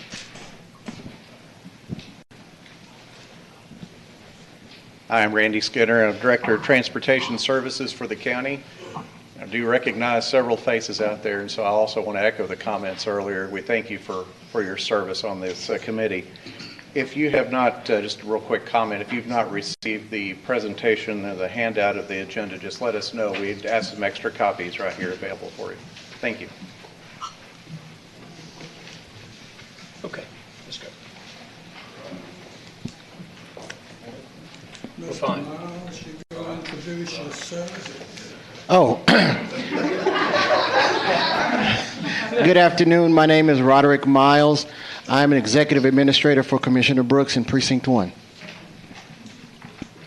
And so for everyone to know who's in the room, the gentleman sitting here is Chris Taylor. He is our Assistant Criminal District Attorney, and he is the legal counsel for the Commissioner's Court. And these two young ladies are members of the County Clerk's Office, and they are the Secretary of the Commissioner's Court. The other individuals that you see, you'll probably be introduced to them. They are the consultants that will be working with you as you go through the 196 different projects. And my Chief of Staff, Chelsea? Oh, I'm sorry. She just... Late walking in. Oh. Hi, Chelsea Adler. Is this on? Chief of Staff to Judge Whitley. Hi, Victor. We upgraded that position last week.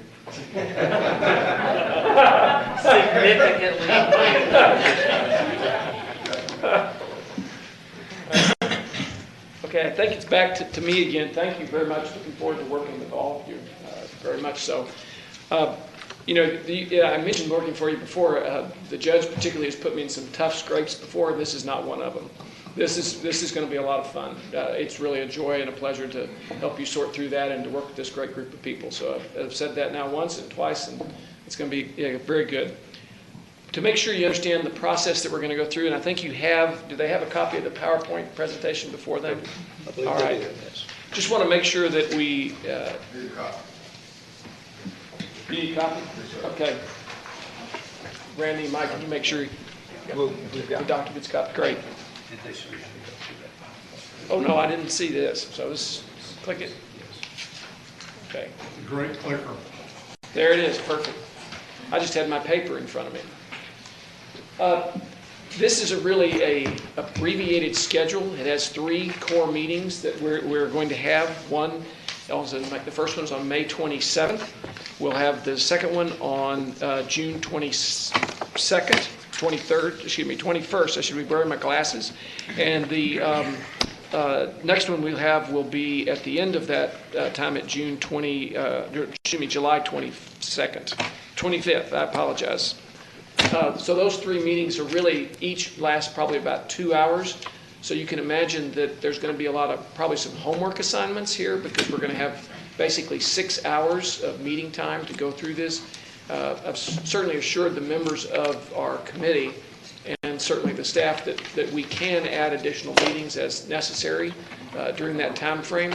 But we are trying to make sure that we match up with the schedule you need and the consultants need to get this done from our perspective by the end of July, so that they have time to put it together and then present it to the Commissioners Court in August, so you can move forward and get it prepared before the voters. So we're mindful of the schedule that we need to follow, and we will do that. And so I think that's the first thing to make sure that you are aware of. And then the second, it's also on your schedule here, is the bond program overview, and these are the goals that you have established for us as a committee, and just want to make sure we have those in mind before you. We obviously are to increase the project's looking to increase mobility, reduce congestion, enhance safety, and improve connectivity. And the second element that you have encouraged us to do is to encourage a broad range of programs and partners. We do understand that this is a countywide bond program, and it needs to have love, so to speak, spread across the county. This is different than perhaps a regional transportation project or perhaps your countywide initiative, so we understand that and we'll keep that in mind. And then funding priority will be given to shovel-ready projects. So we want to be able to go out to the market. Also understand from the timing of some of these projects and the fact that your schedule, it's not all $200 million will be out there on the street if the bond package passes in November in 2022. So shovel ready, to me anyway, and we'll certainly work with your staff and with our consultants, is probably a relative degrees, and there may be some projects that might be very valuable, but a little bit further down the line, simply because you can't get to all of them in the first year or two. But we will certainly do that and keep moving that forward. Then we understand our charge. There's a $400 million package, as you know. The $200 million is what this project evaluation committee is responsible for. The discretionary is obviously in the hands of the county judge and the 4 commissioners. And then the countywide initiative and partnership is also still yours to be making decisions on that. We understand that perhaps some of our projects, and we'll try to evaluate that and give that information to you, might be projects that could best qualify as a countywide initiative. But we'll see that. We haven't delved into any of the projects that have been submitted yet to be able to see that. But we'll certainly, if that comes up, we can make that recommendation to you. But we'll again fund them and rank them according to the $200 million project the goal that we have and that we're responsible for giving you some recommendations on. And then at the next part, this is the lead agency submittals. And at this point, I am turning this over to Chris Bosco. He is with the firm of Freese & Nichols, which is your consultant that has been recommended and hired to handle the meats and nuts and bolts of putting this project together and the process for us to follow. So with that, Chris. Oh, my paperwork doesn't mess you up. No, perfect. Chris Bosco with Freese & Nichols, and Stan Lynch is also with Freese & Nichols here with me. So we wanted to give a summary of the projects that's been submitted. I think it's been mentioned, 196 projects. That's with 24 different lead agencies. One really standout number of the total amount of value that's been submitted is $1.6 billion. So that would be the complete project, not really distinguishing what's eligible and not. And to put that in perspective, in 2006, that number was $540 million, so it's tripled. So that's I know with the goal of having a wide variety and broad range of projects, that certainly was met by the submittals. Commissioner Fickus mentioned that $760 million is the amount that has been requested from the lead agencies as a partnership with the county.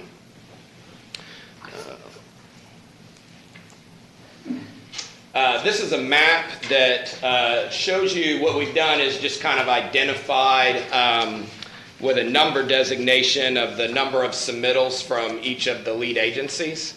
And we're actually working on a map that I think will really help the committee is to have the limits and the types of projects. So that map's going to be done per precinct to really give you a range of exactly where these projects are located. Right now we're indicating the number of projects, that 196 for each of the different lead agencies that submitted. So quite a few projects, and kind of speaking to the range of projects. So this gives you a summary of the type of projects that were submitted. So arterial thoroughfares represented 37% of the projects. It's like 74 projects there. Collectors represented, so we're talking about like a 3-lane or 4-lane undivided roadways, represented 35% of the projects submitted. Intersections, so that include traffic signals or turn lane additions. So that represented 12% of the projects submitted. Pedestrians, so this would be trail projects. So a lot of the roadway jobs had sidewalk and stuff integrated with it, but these were isolated trail projects or might be a pedestrian signal, so separate from a traffic crossing. So that represented 9 of the projects. Or 9% of the total projects. On the drainage, there was several projects that were specific drainage projects. Those are looking really good today with the amount of rain we're getting, but there's quite, so they cross roadways, but I know the other kind of funding bucket that could facilitate drainage projects, those might be good projects for that. Residential, you'll see here 3%. So a lot of those are bundled, so there might be a neighborhood street program where there's 10 individual streets in one submittal. So we're representing here would be those individual submittals, but you can kind of see that variety. So that gives you kind of a range. So I think the applicants definitely heard the court. Yes, sir. Chris, I had just a quick question. Do those percentages, is that number of projects or dollar value of projects? So it is quantity of projects. So quantity? Yes, sir. Okay. So that bottom scale, it's hard to read here, but so for example on arterials, it's like 75 there. And then on the collectors, it's like 68 projects. So it's the number of projects, not the dollar value. Okay. And what's the difference between, you said collectors were 3, 4 lanes. What is an arterial? Is that a freeway? Yeah, so the arterials will be like a 4-lane divided. It could also be a 4-lane undivided. So the cities would designate, the type of facility in their application. So the way you can think about it is you have kind of the residential roads and they'll connect to like a 3-lane road. And then an arterial might be a 4-lane or 6-lane roadway. Drainage, would that include some sewer? So there is some water and sewer that were part of, but that situation was it might be an arterial project in which there was water and sewer included in there. So there wasn't any water and sewer by itself project. So the drainage that we're talking about here is stormwater.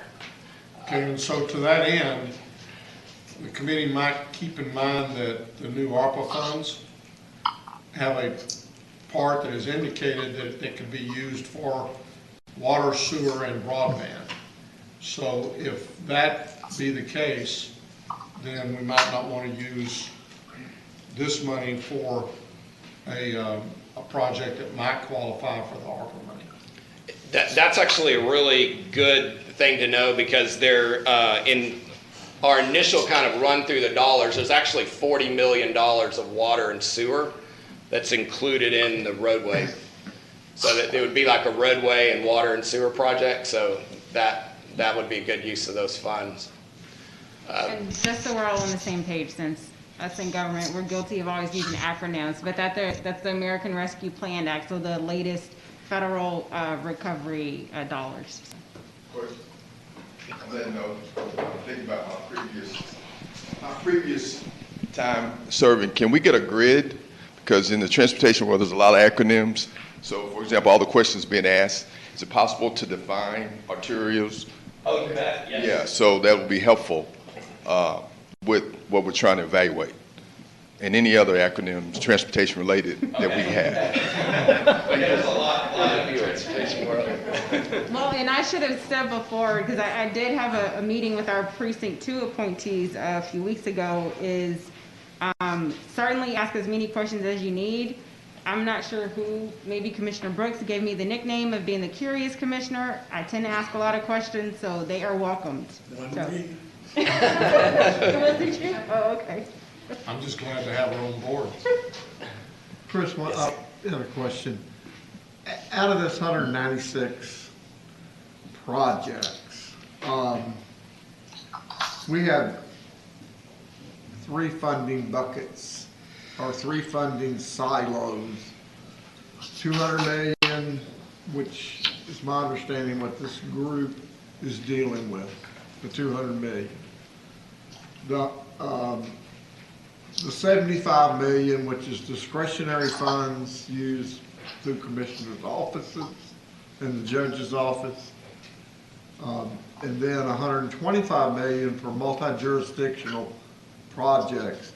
Have you looked at this enough yet to have any idea of, out of that 196, how many of those projects are going to fall out and fall into the multi-jurisdictional projects? Do you have any idea at this point, or have y'all gotten that far into this yet? So, and I know you just got your contract. Yes, sorry. but I do think 2 weeks ago.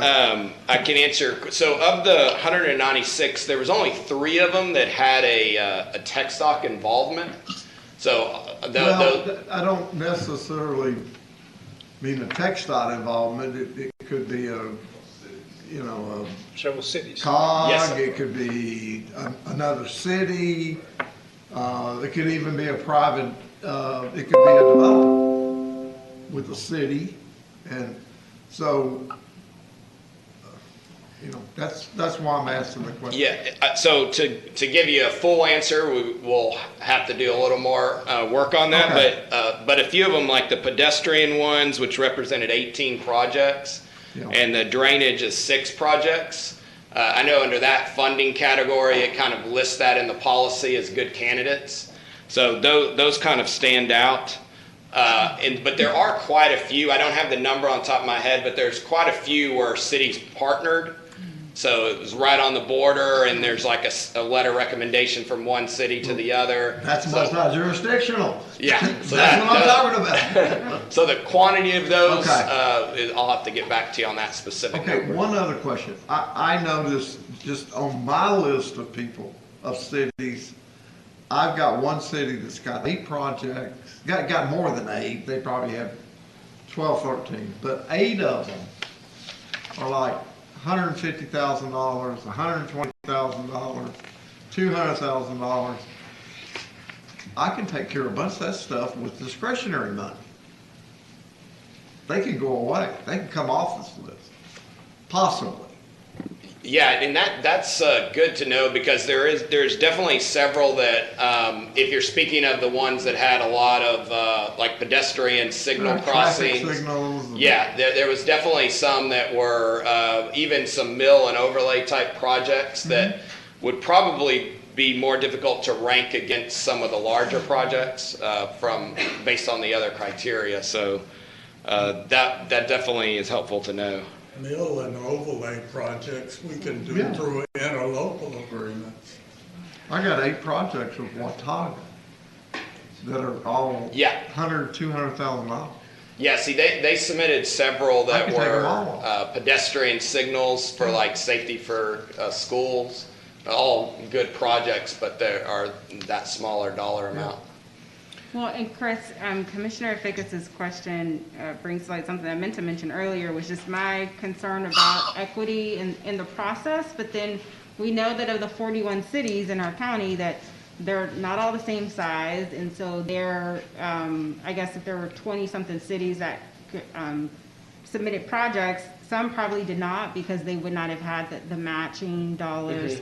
So I'm really concerned about us ensuring that for the projects that were submitted is that we are supporting the small and medium-sized cities just as well as the large cities who maybe have the capability to submit more projects or larger projects because they have the matching capability. So, yeah. Yeah, I think that's a key comment, and the fact that some of the higher population cities have a lot more traffic, and so the scoring criteria can kind of lend itself to a higher score just due to the volume of traffic. So, considering all the cities, I think is very important. Yeah. So one of the things that we've done in the past, let's all remember that the work product of this committee is a recommendation to the Commissioners Court. The court always gets to make the final decision. So as you rank these, do not be surprised if the court members, such as Commissioner Ficus, says, here's 3 or 4 projects, they're $100,000.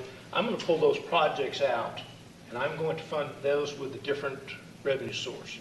And that's fine, because those projects get done. And what will happen is that it simply collapses your ranking. And you may not rank 196 anymore. You may have 150 in there or 130. And so that gives the court, though, the flexibility in your input, what you think are the most important ones.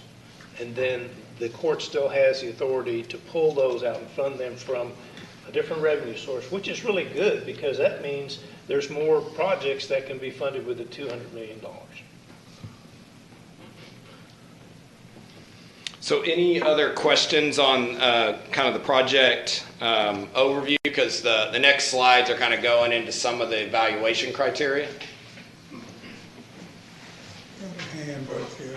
Oh, yes.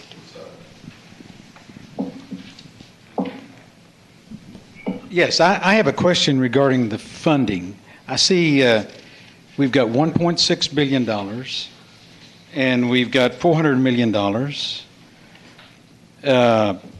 The differential between 1.6 and 760 million is 840 million. So the bond will be for how much? 760 or 1.6? 400 million. The 400 million. Yeah, the 760 represents the request from all the lead agencies. So as we go through as a committee, we're not going to be able to fund all of them. We'll have to kind of, Okay, I got you. do the ranking. Okay, all right, thank you.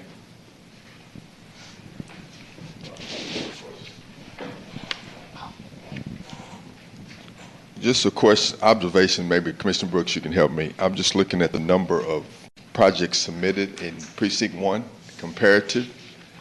How were projects, were they submitted through to the Commissioner Court? How was that process? Because I see only 3 in Precinct 1, one of the largest connected precincts compared to everybody else. I'm just curious of the process of submission of projects. How did that take place?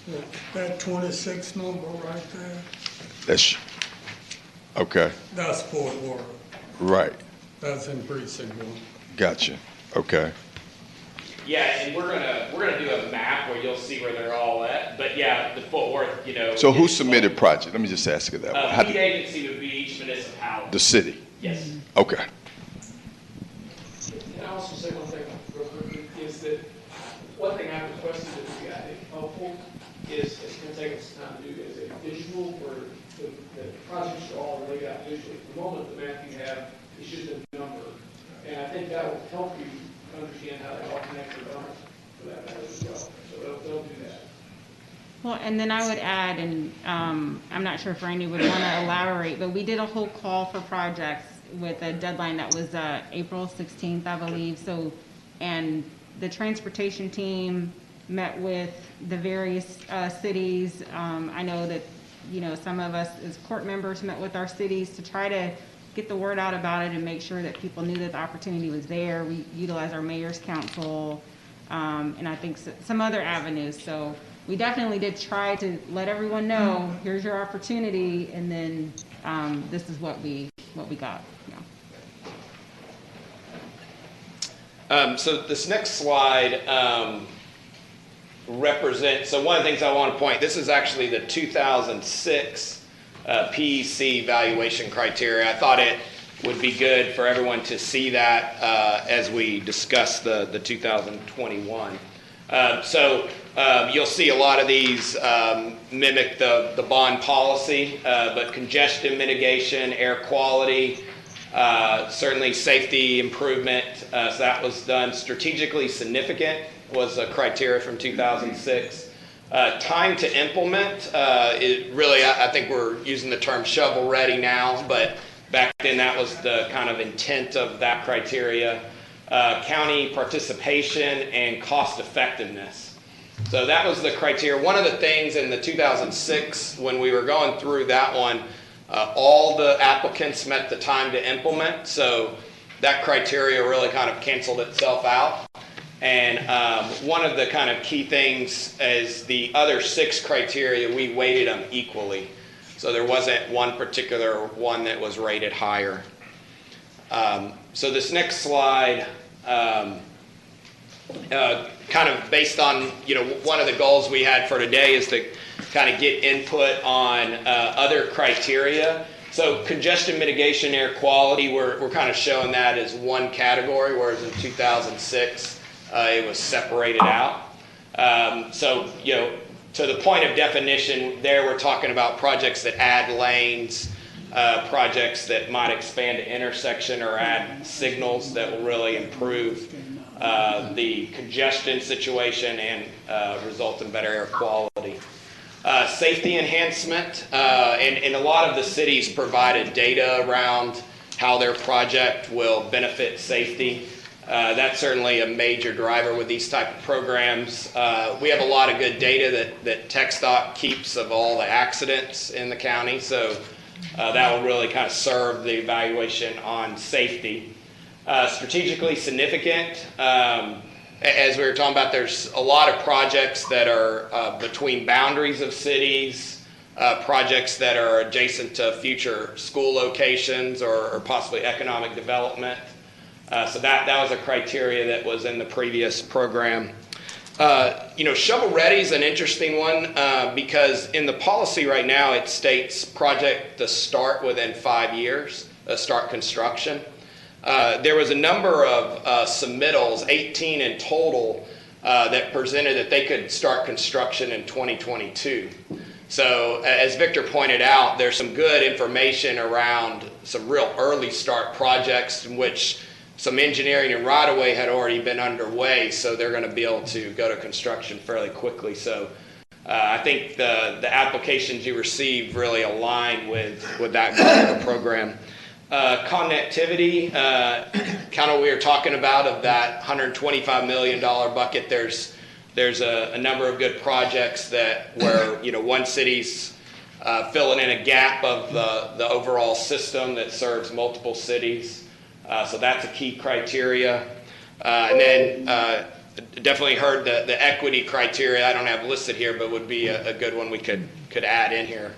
But a couple of questions would be other criteria that you would like to be considered, and then any opinions around how they're weighted, if we want to weight them equally or weight some criteria higher than others.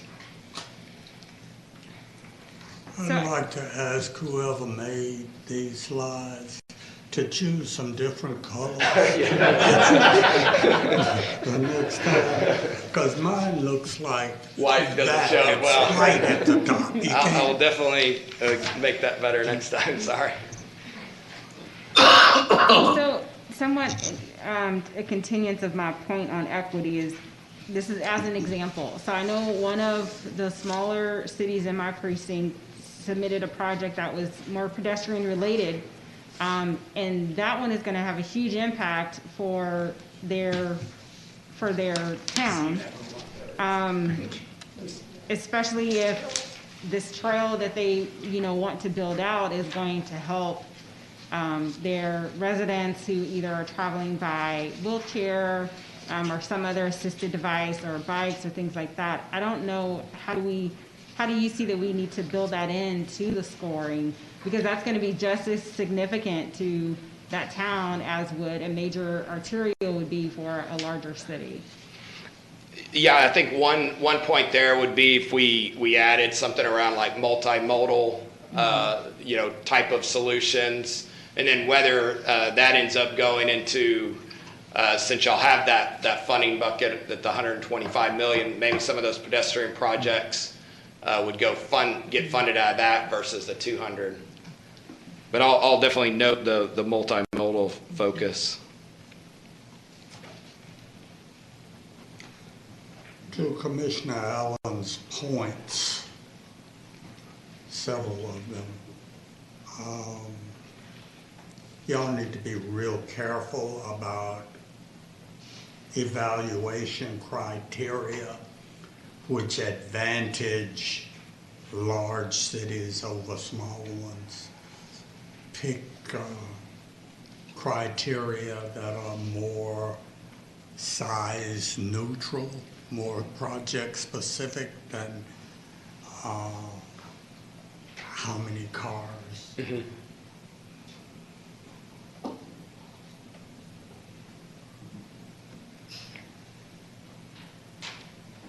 Can I address that one point for you to make sure that you hear what I heard, certainly from the staff and leadership that you all had, and that is that this bond package has to incorporate the entire community. It cannot have weight too much in one area or another. The 200 million that we're responsible for. And so I can assure you that this committee will focus on exactly your point. And one thing, of the criteria we have shown here, those type of projects certainly are going to show really well in safety enhancement, connectivity, strategically significant. So the congestion mitigation, air quality is very kind of traffic centric, but one reason why we had the variety of criteria so all projects can score well.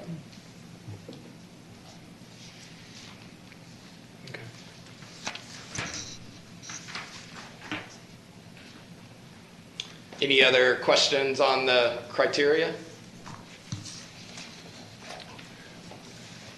Thank you. One thing as I'm looking through this, I only come up with 190 projects, so there seems to be 6 missing. You might want to look at that. Okay. Yeah, I think also it's important that everybody understands that for us to meet our goal at Tarrant County of this bond issue causing us not to have any type of tax rate increase, that we're not in a position to issue $400 million immediately. It's going to have to be metered out over time for us to meet our goals for our cash flow, our growth that we anticipate having, and our ability to repay the bonds. So we just can't write that check and everybody go start, okay? In 2022, it took us, I'm almost embarrassed, but Randy, how many? 15 years? About 14 years? Yep, for about 15 years. Yeah, to spend the 200 million that we did in 2006. Excuse me, I still have 600,000 left. You do? 660. Yeah. I thought we spent that. Y'all tried. I kind of rat-holed away a little bit. Yeah, okay. I may be fixing to spend it. Yeah, but anyway, that's, we've got to meter this out, and these jobs have got to be spaced out, and so anyway, it's just something we've got to also consider for this thing to be successful. So I have a question. Yes. So this is the working group that's going to be doing all the heavy lifting. When they come together, the next meeting, what should they expect to be doing? Where will we be? We'll talk about that in just a second, but the process. Tell them what they're going to be walking into and what you, the consultant, the consultants are going to do in prep, and then what do you expect them to do? Yeah, so in the, over this time until the 27th of May, so we're going through each of the applications. We'll be visiting with the cities if there's information that we might be lacking to be able to communicate to you guys. As Victor pointed out, one of the things we're working on is a map of all the projects, and then begin to kind of demonstrate the information around, we're pulling information around accidents, congestion, so we'll be able to, we're going to do heat maps of that, so we'll be able to see how the projects overlay. And the real goal of this first one is to start evaluating each of these projects. You know, I think in a lot of these that we've done in the past, the best few projects jump out real quick. And it's those ones in the middle that where we want to make sure we're doing a thorough evaluation of. So we've talked to Victor. We're going to get you all that information ahead of time, so you won't be showing up for the meeting and you know, getting a fire hose worth of project stuff. So that's kind of why we laid the schedule out, so we can get that prep done and deliver it to you guys, and then have a real effective meeting. So have we provided every member of the PEC a copy of all of the 196 projects? We get those flash drives. Yes, so I've been passing out thumb drives. If you didn't get one, I still have some more. But that has all the projects on it. And as well as we've done some summary spreadsheets. If you want to kind of see a summary of the cost for each of the applications. Yes, I'll get you one out. I wanted to jump in and answer that just just briefly. What I intend to do is over the course of the next week to 10 days to have a short visit with each of you individually, so to understand things that you'd like to see to make the job easier for you. As we talked about at the beginning, very compressed schedule, a lot of information to go through. So, you know, you'll have that opportunity to see individually, and I hope you individually and collectively and through this process. And then I'm a big believer in getting you information you ask for. So, for example, once I asked when I went on the Transportation Commission, I wanted to know all the acronyms. They fixed me. They gave me 2 big books of acronyms, but I learned them. Now, I had years, not weeks, but anything you ask for, we'll try to accomplish with the goal in mind to deliver what the commissioners have asked us to do. Chris, let me just say one thing. In looking at the list of projects that were submitted, and to some extent along the lines of what Commissioner Fickus just said, I think we all have probably some funds left over. It may be, well, I mean, I look down that list, there may be a couple of projects that I could do with discretionary funds to clear them off out of the money that I have left over from the 2006 projects. So between now and your next meeting, I think if we all looked at that to see if there were projects we could do, that might help y'all. And then Commissioner Fickus, we're asking a bunch of questions this time because this really is the first opportunity to come together. From this point forward, it's going to be y'all. So if you have questions, not only of them, but any questions of us as to what we're looking toward, now would be the time to say, okay, you know, where you are. Because I think at that point, then you're going to take it over and say, you know, maybe y'all decide collectively that you're going to give more emphasis to projects that are from one city to another, or are based upon safety, or based upon traffic, or whatever, and that may be the priorities you use as you go about trying to do that. But that's really more the committee's prerogative as far as I'm concerned as it is anything else. Also, you know, when we start looking at this $200 million, when we start thinking about, you know, what projects do I want for precinct 3, okay? Now, you know, I have my favorite, I have my number 1 project. Is that Cheeks Bar? No, but that's a very important project. But the point is, there's only so much money, and there's only so much money gonna go to each precinct and the judge. You know, it's out of 200 million, 100 million of it's not gonna go to one precinct. So, the city of Fort Worth, you know, the 800-pound gorilla in the room, but they're only 40-something% of Tarrant County. So, you know, city of Fort Worth, you know, they're gonna get a whole bunch of money from this bond issue, but it's probably not going to dramatically exceed, you know, what their population is in the county versus the other cities that are in the county that are, to me, are just as important, even though my most important job is in the city of Fort Worth. So, but anyway. So we have a comment. Chris, so before we meet, as you think about benefit costs, you've got a bunch of jurisdictions that turned in their own estimates, right? So are you going to attempt to try to normalize those costs? So if you have a project that has the same benefit, you can try to show that it had a reasonably similar cost to other projects that got submitted. Yes, yeah, that is one of our tasks, to go through the estimates, really in both directions. If there's one that looks underfunded, maybe that's communicated, and then, you know, we've got a variety of different contingencies, you know, ranging from 0 to 30%, so we're trying to normalize that, and you know, certainly the scope. One of the things I wanted to add to what Victor said a moment ago, we gave you guys all the projects, but one of our jobs is to summarize that, and so we're going to do one sheet, back sheets of every project. So, you know, if you want to dig into details, that's what the thumb drive is, but hopefully we make it so that you don't have to do that.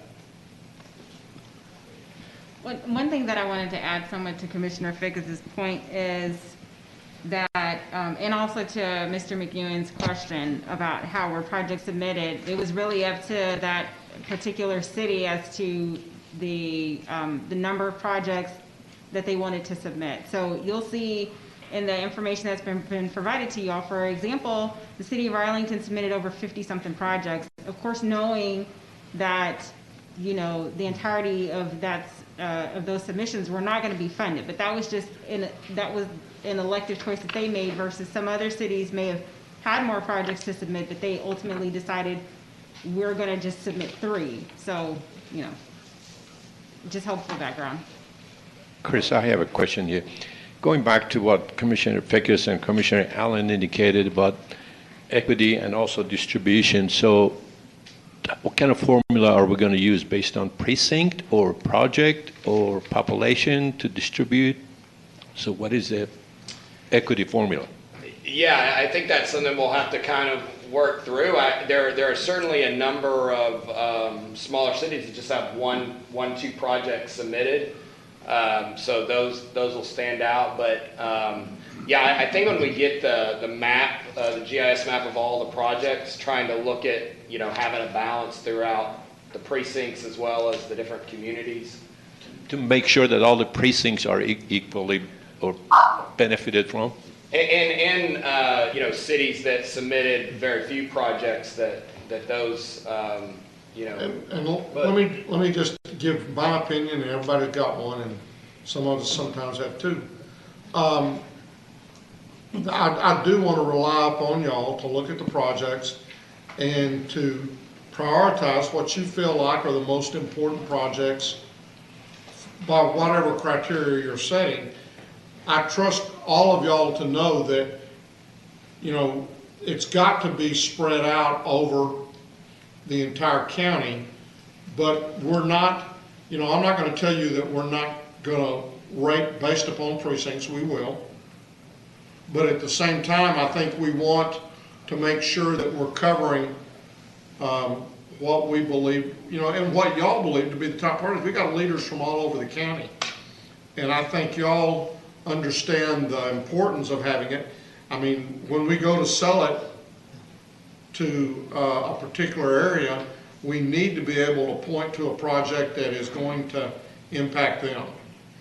And that's going to be important, and that's what got us 82 to 83% of the vote in 2006. So we're not going to strictly say that everybody has to get something, nor does it, or are we going to say that it has to be precise by precinct. And it's like I said, I've got a particular project in here that I'm looking at, that if I do that, that particular city won't have anything else on this deal. So, you know, they would not have gotten any dollars as a result of the work you're doing, but they would have still gotten their project done. But otherwise, their needs would have still been met. So, Yeah. So are there any questions that you have for the court at this time? Yes, besides where we're going to meet. I just want to make sure, shovel-ready means different things to different people. Does shovel-ready mean that's a project that's been on the list, that's sitting there, that's ready to be done now? You got plans done, Okay, it's on your thoroughfare plan. okay. Have you moved the utilities, or have you started any type of, have you done anything to move that project, such as plans, right of way, that kind of stuff? Okay. And is that Not consistent? necessarily any construction, but Right. plans and right of way, and you're ready, and money, you got the money. Money. Okay, I was waiting to hear that. Okay, all right. I just want to make You sure. got your part, Okay. All right. okay? Well, but, I mean, to some extent, if Tom, every one of them had their part, we don't have 400, as was stated earlier, we don't have 200 million right now, so. So what is the policy that the court approved identify as shovel-ready? A project that's ready to start within 5 years. That's the definition that this court has approved. I would say 5 years is way too long for shovel-ready. No, that's, all I'm saying Shovel-ready is, all I'm saying is what the court had approved as policy for this, but if we need to go back and change that, we can surely do that. Well, and I recall when we were working to finalize the policy, that was one of the discussion points that we, kind of stuck on for a little bit, so it might need some more work. Okay. I don't think having a job shovel-ready, if you don't have it shovel-ready, that shouldn't eliminate that job. Well, it doesn't. If you've got the will, the dollars and the will of your council or your community to do a project, and we're willing to match it, and it's gonna take 3 years to get your plans drawn, or if you gotta get an environmental study done, you're a year and a half, probably minimum. Yeah. That's if you fast track it. The whole issue of shovel-ready, if it wasn't ready within 5 years, that doesn't mean that it goes off the list. I think, no, we didn't push anything off the list before. So, any other questions for the board? Yes, I have a question. The subject of shovel-ready, are the 196 projects that are listed now, are they already identified as an asterisk or something that shovel-ready, or is that something that Friesen Nichols is going to do and identify the ones that are shovel-ready? So all the 196 have stated that they are within the 5 years. But some of the applications stated that they could start construction in 2022. And so we had flagged those as like truly shovel-ready, like meaning their plans, right-of-way, utilities are done. So that would be something, that we're going to provide. So far, there's 18 of the 196 that are saying they could start construction in 2022. Okay, all right, thank you very much. But also remember, we talked about this earlier, there's a shovel-ready limitation it's built in based upon the ability to issue bonds and not have a tax rate increase. So, Any other questions for the court? Okay, so the question is, where are we going to meet? So we're not going to meet in the courtroom here again. until we make the final presentation to the Commissioners Court. Our work sessions are going to be across the street in the Family Law Center on the second floor. There's a big assembly room there. That way we can social distance, and we have all the media issues that we need to have solved there. One housekeeping, whenever you come downtown for these meetings, if you will park in the county's Calhoun parking garage and bring us your tickets, and we will validate your parking. We'll try to bring refreshments for the 2 hours that we're going to require you all to be in these work sessions also. Yes. And if any of you parked there today, okay, so if you have your tickets, then who are we going to see? We're going to be right here, and we're going to validate your tickets for you. Okay? Well, and I'd also like to add, GK, for those who may not be familiar with this building, that it does require for you to go through metal detectors, so. Family Law Center will have metal detectors that you can go in. So leave your guns at home.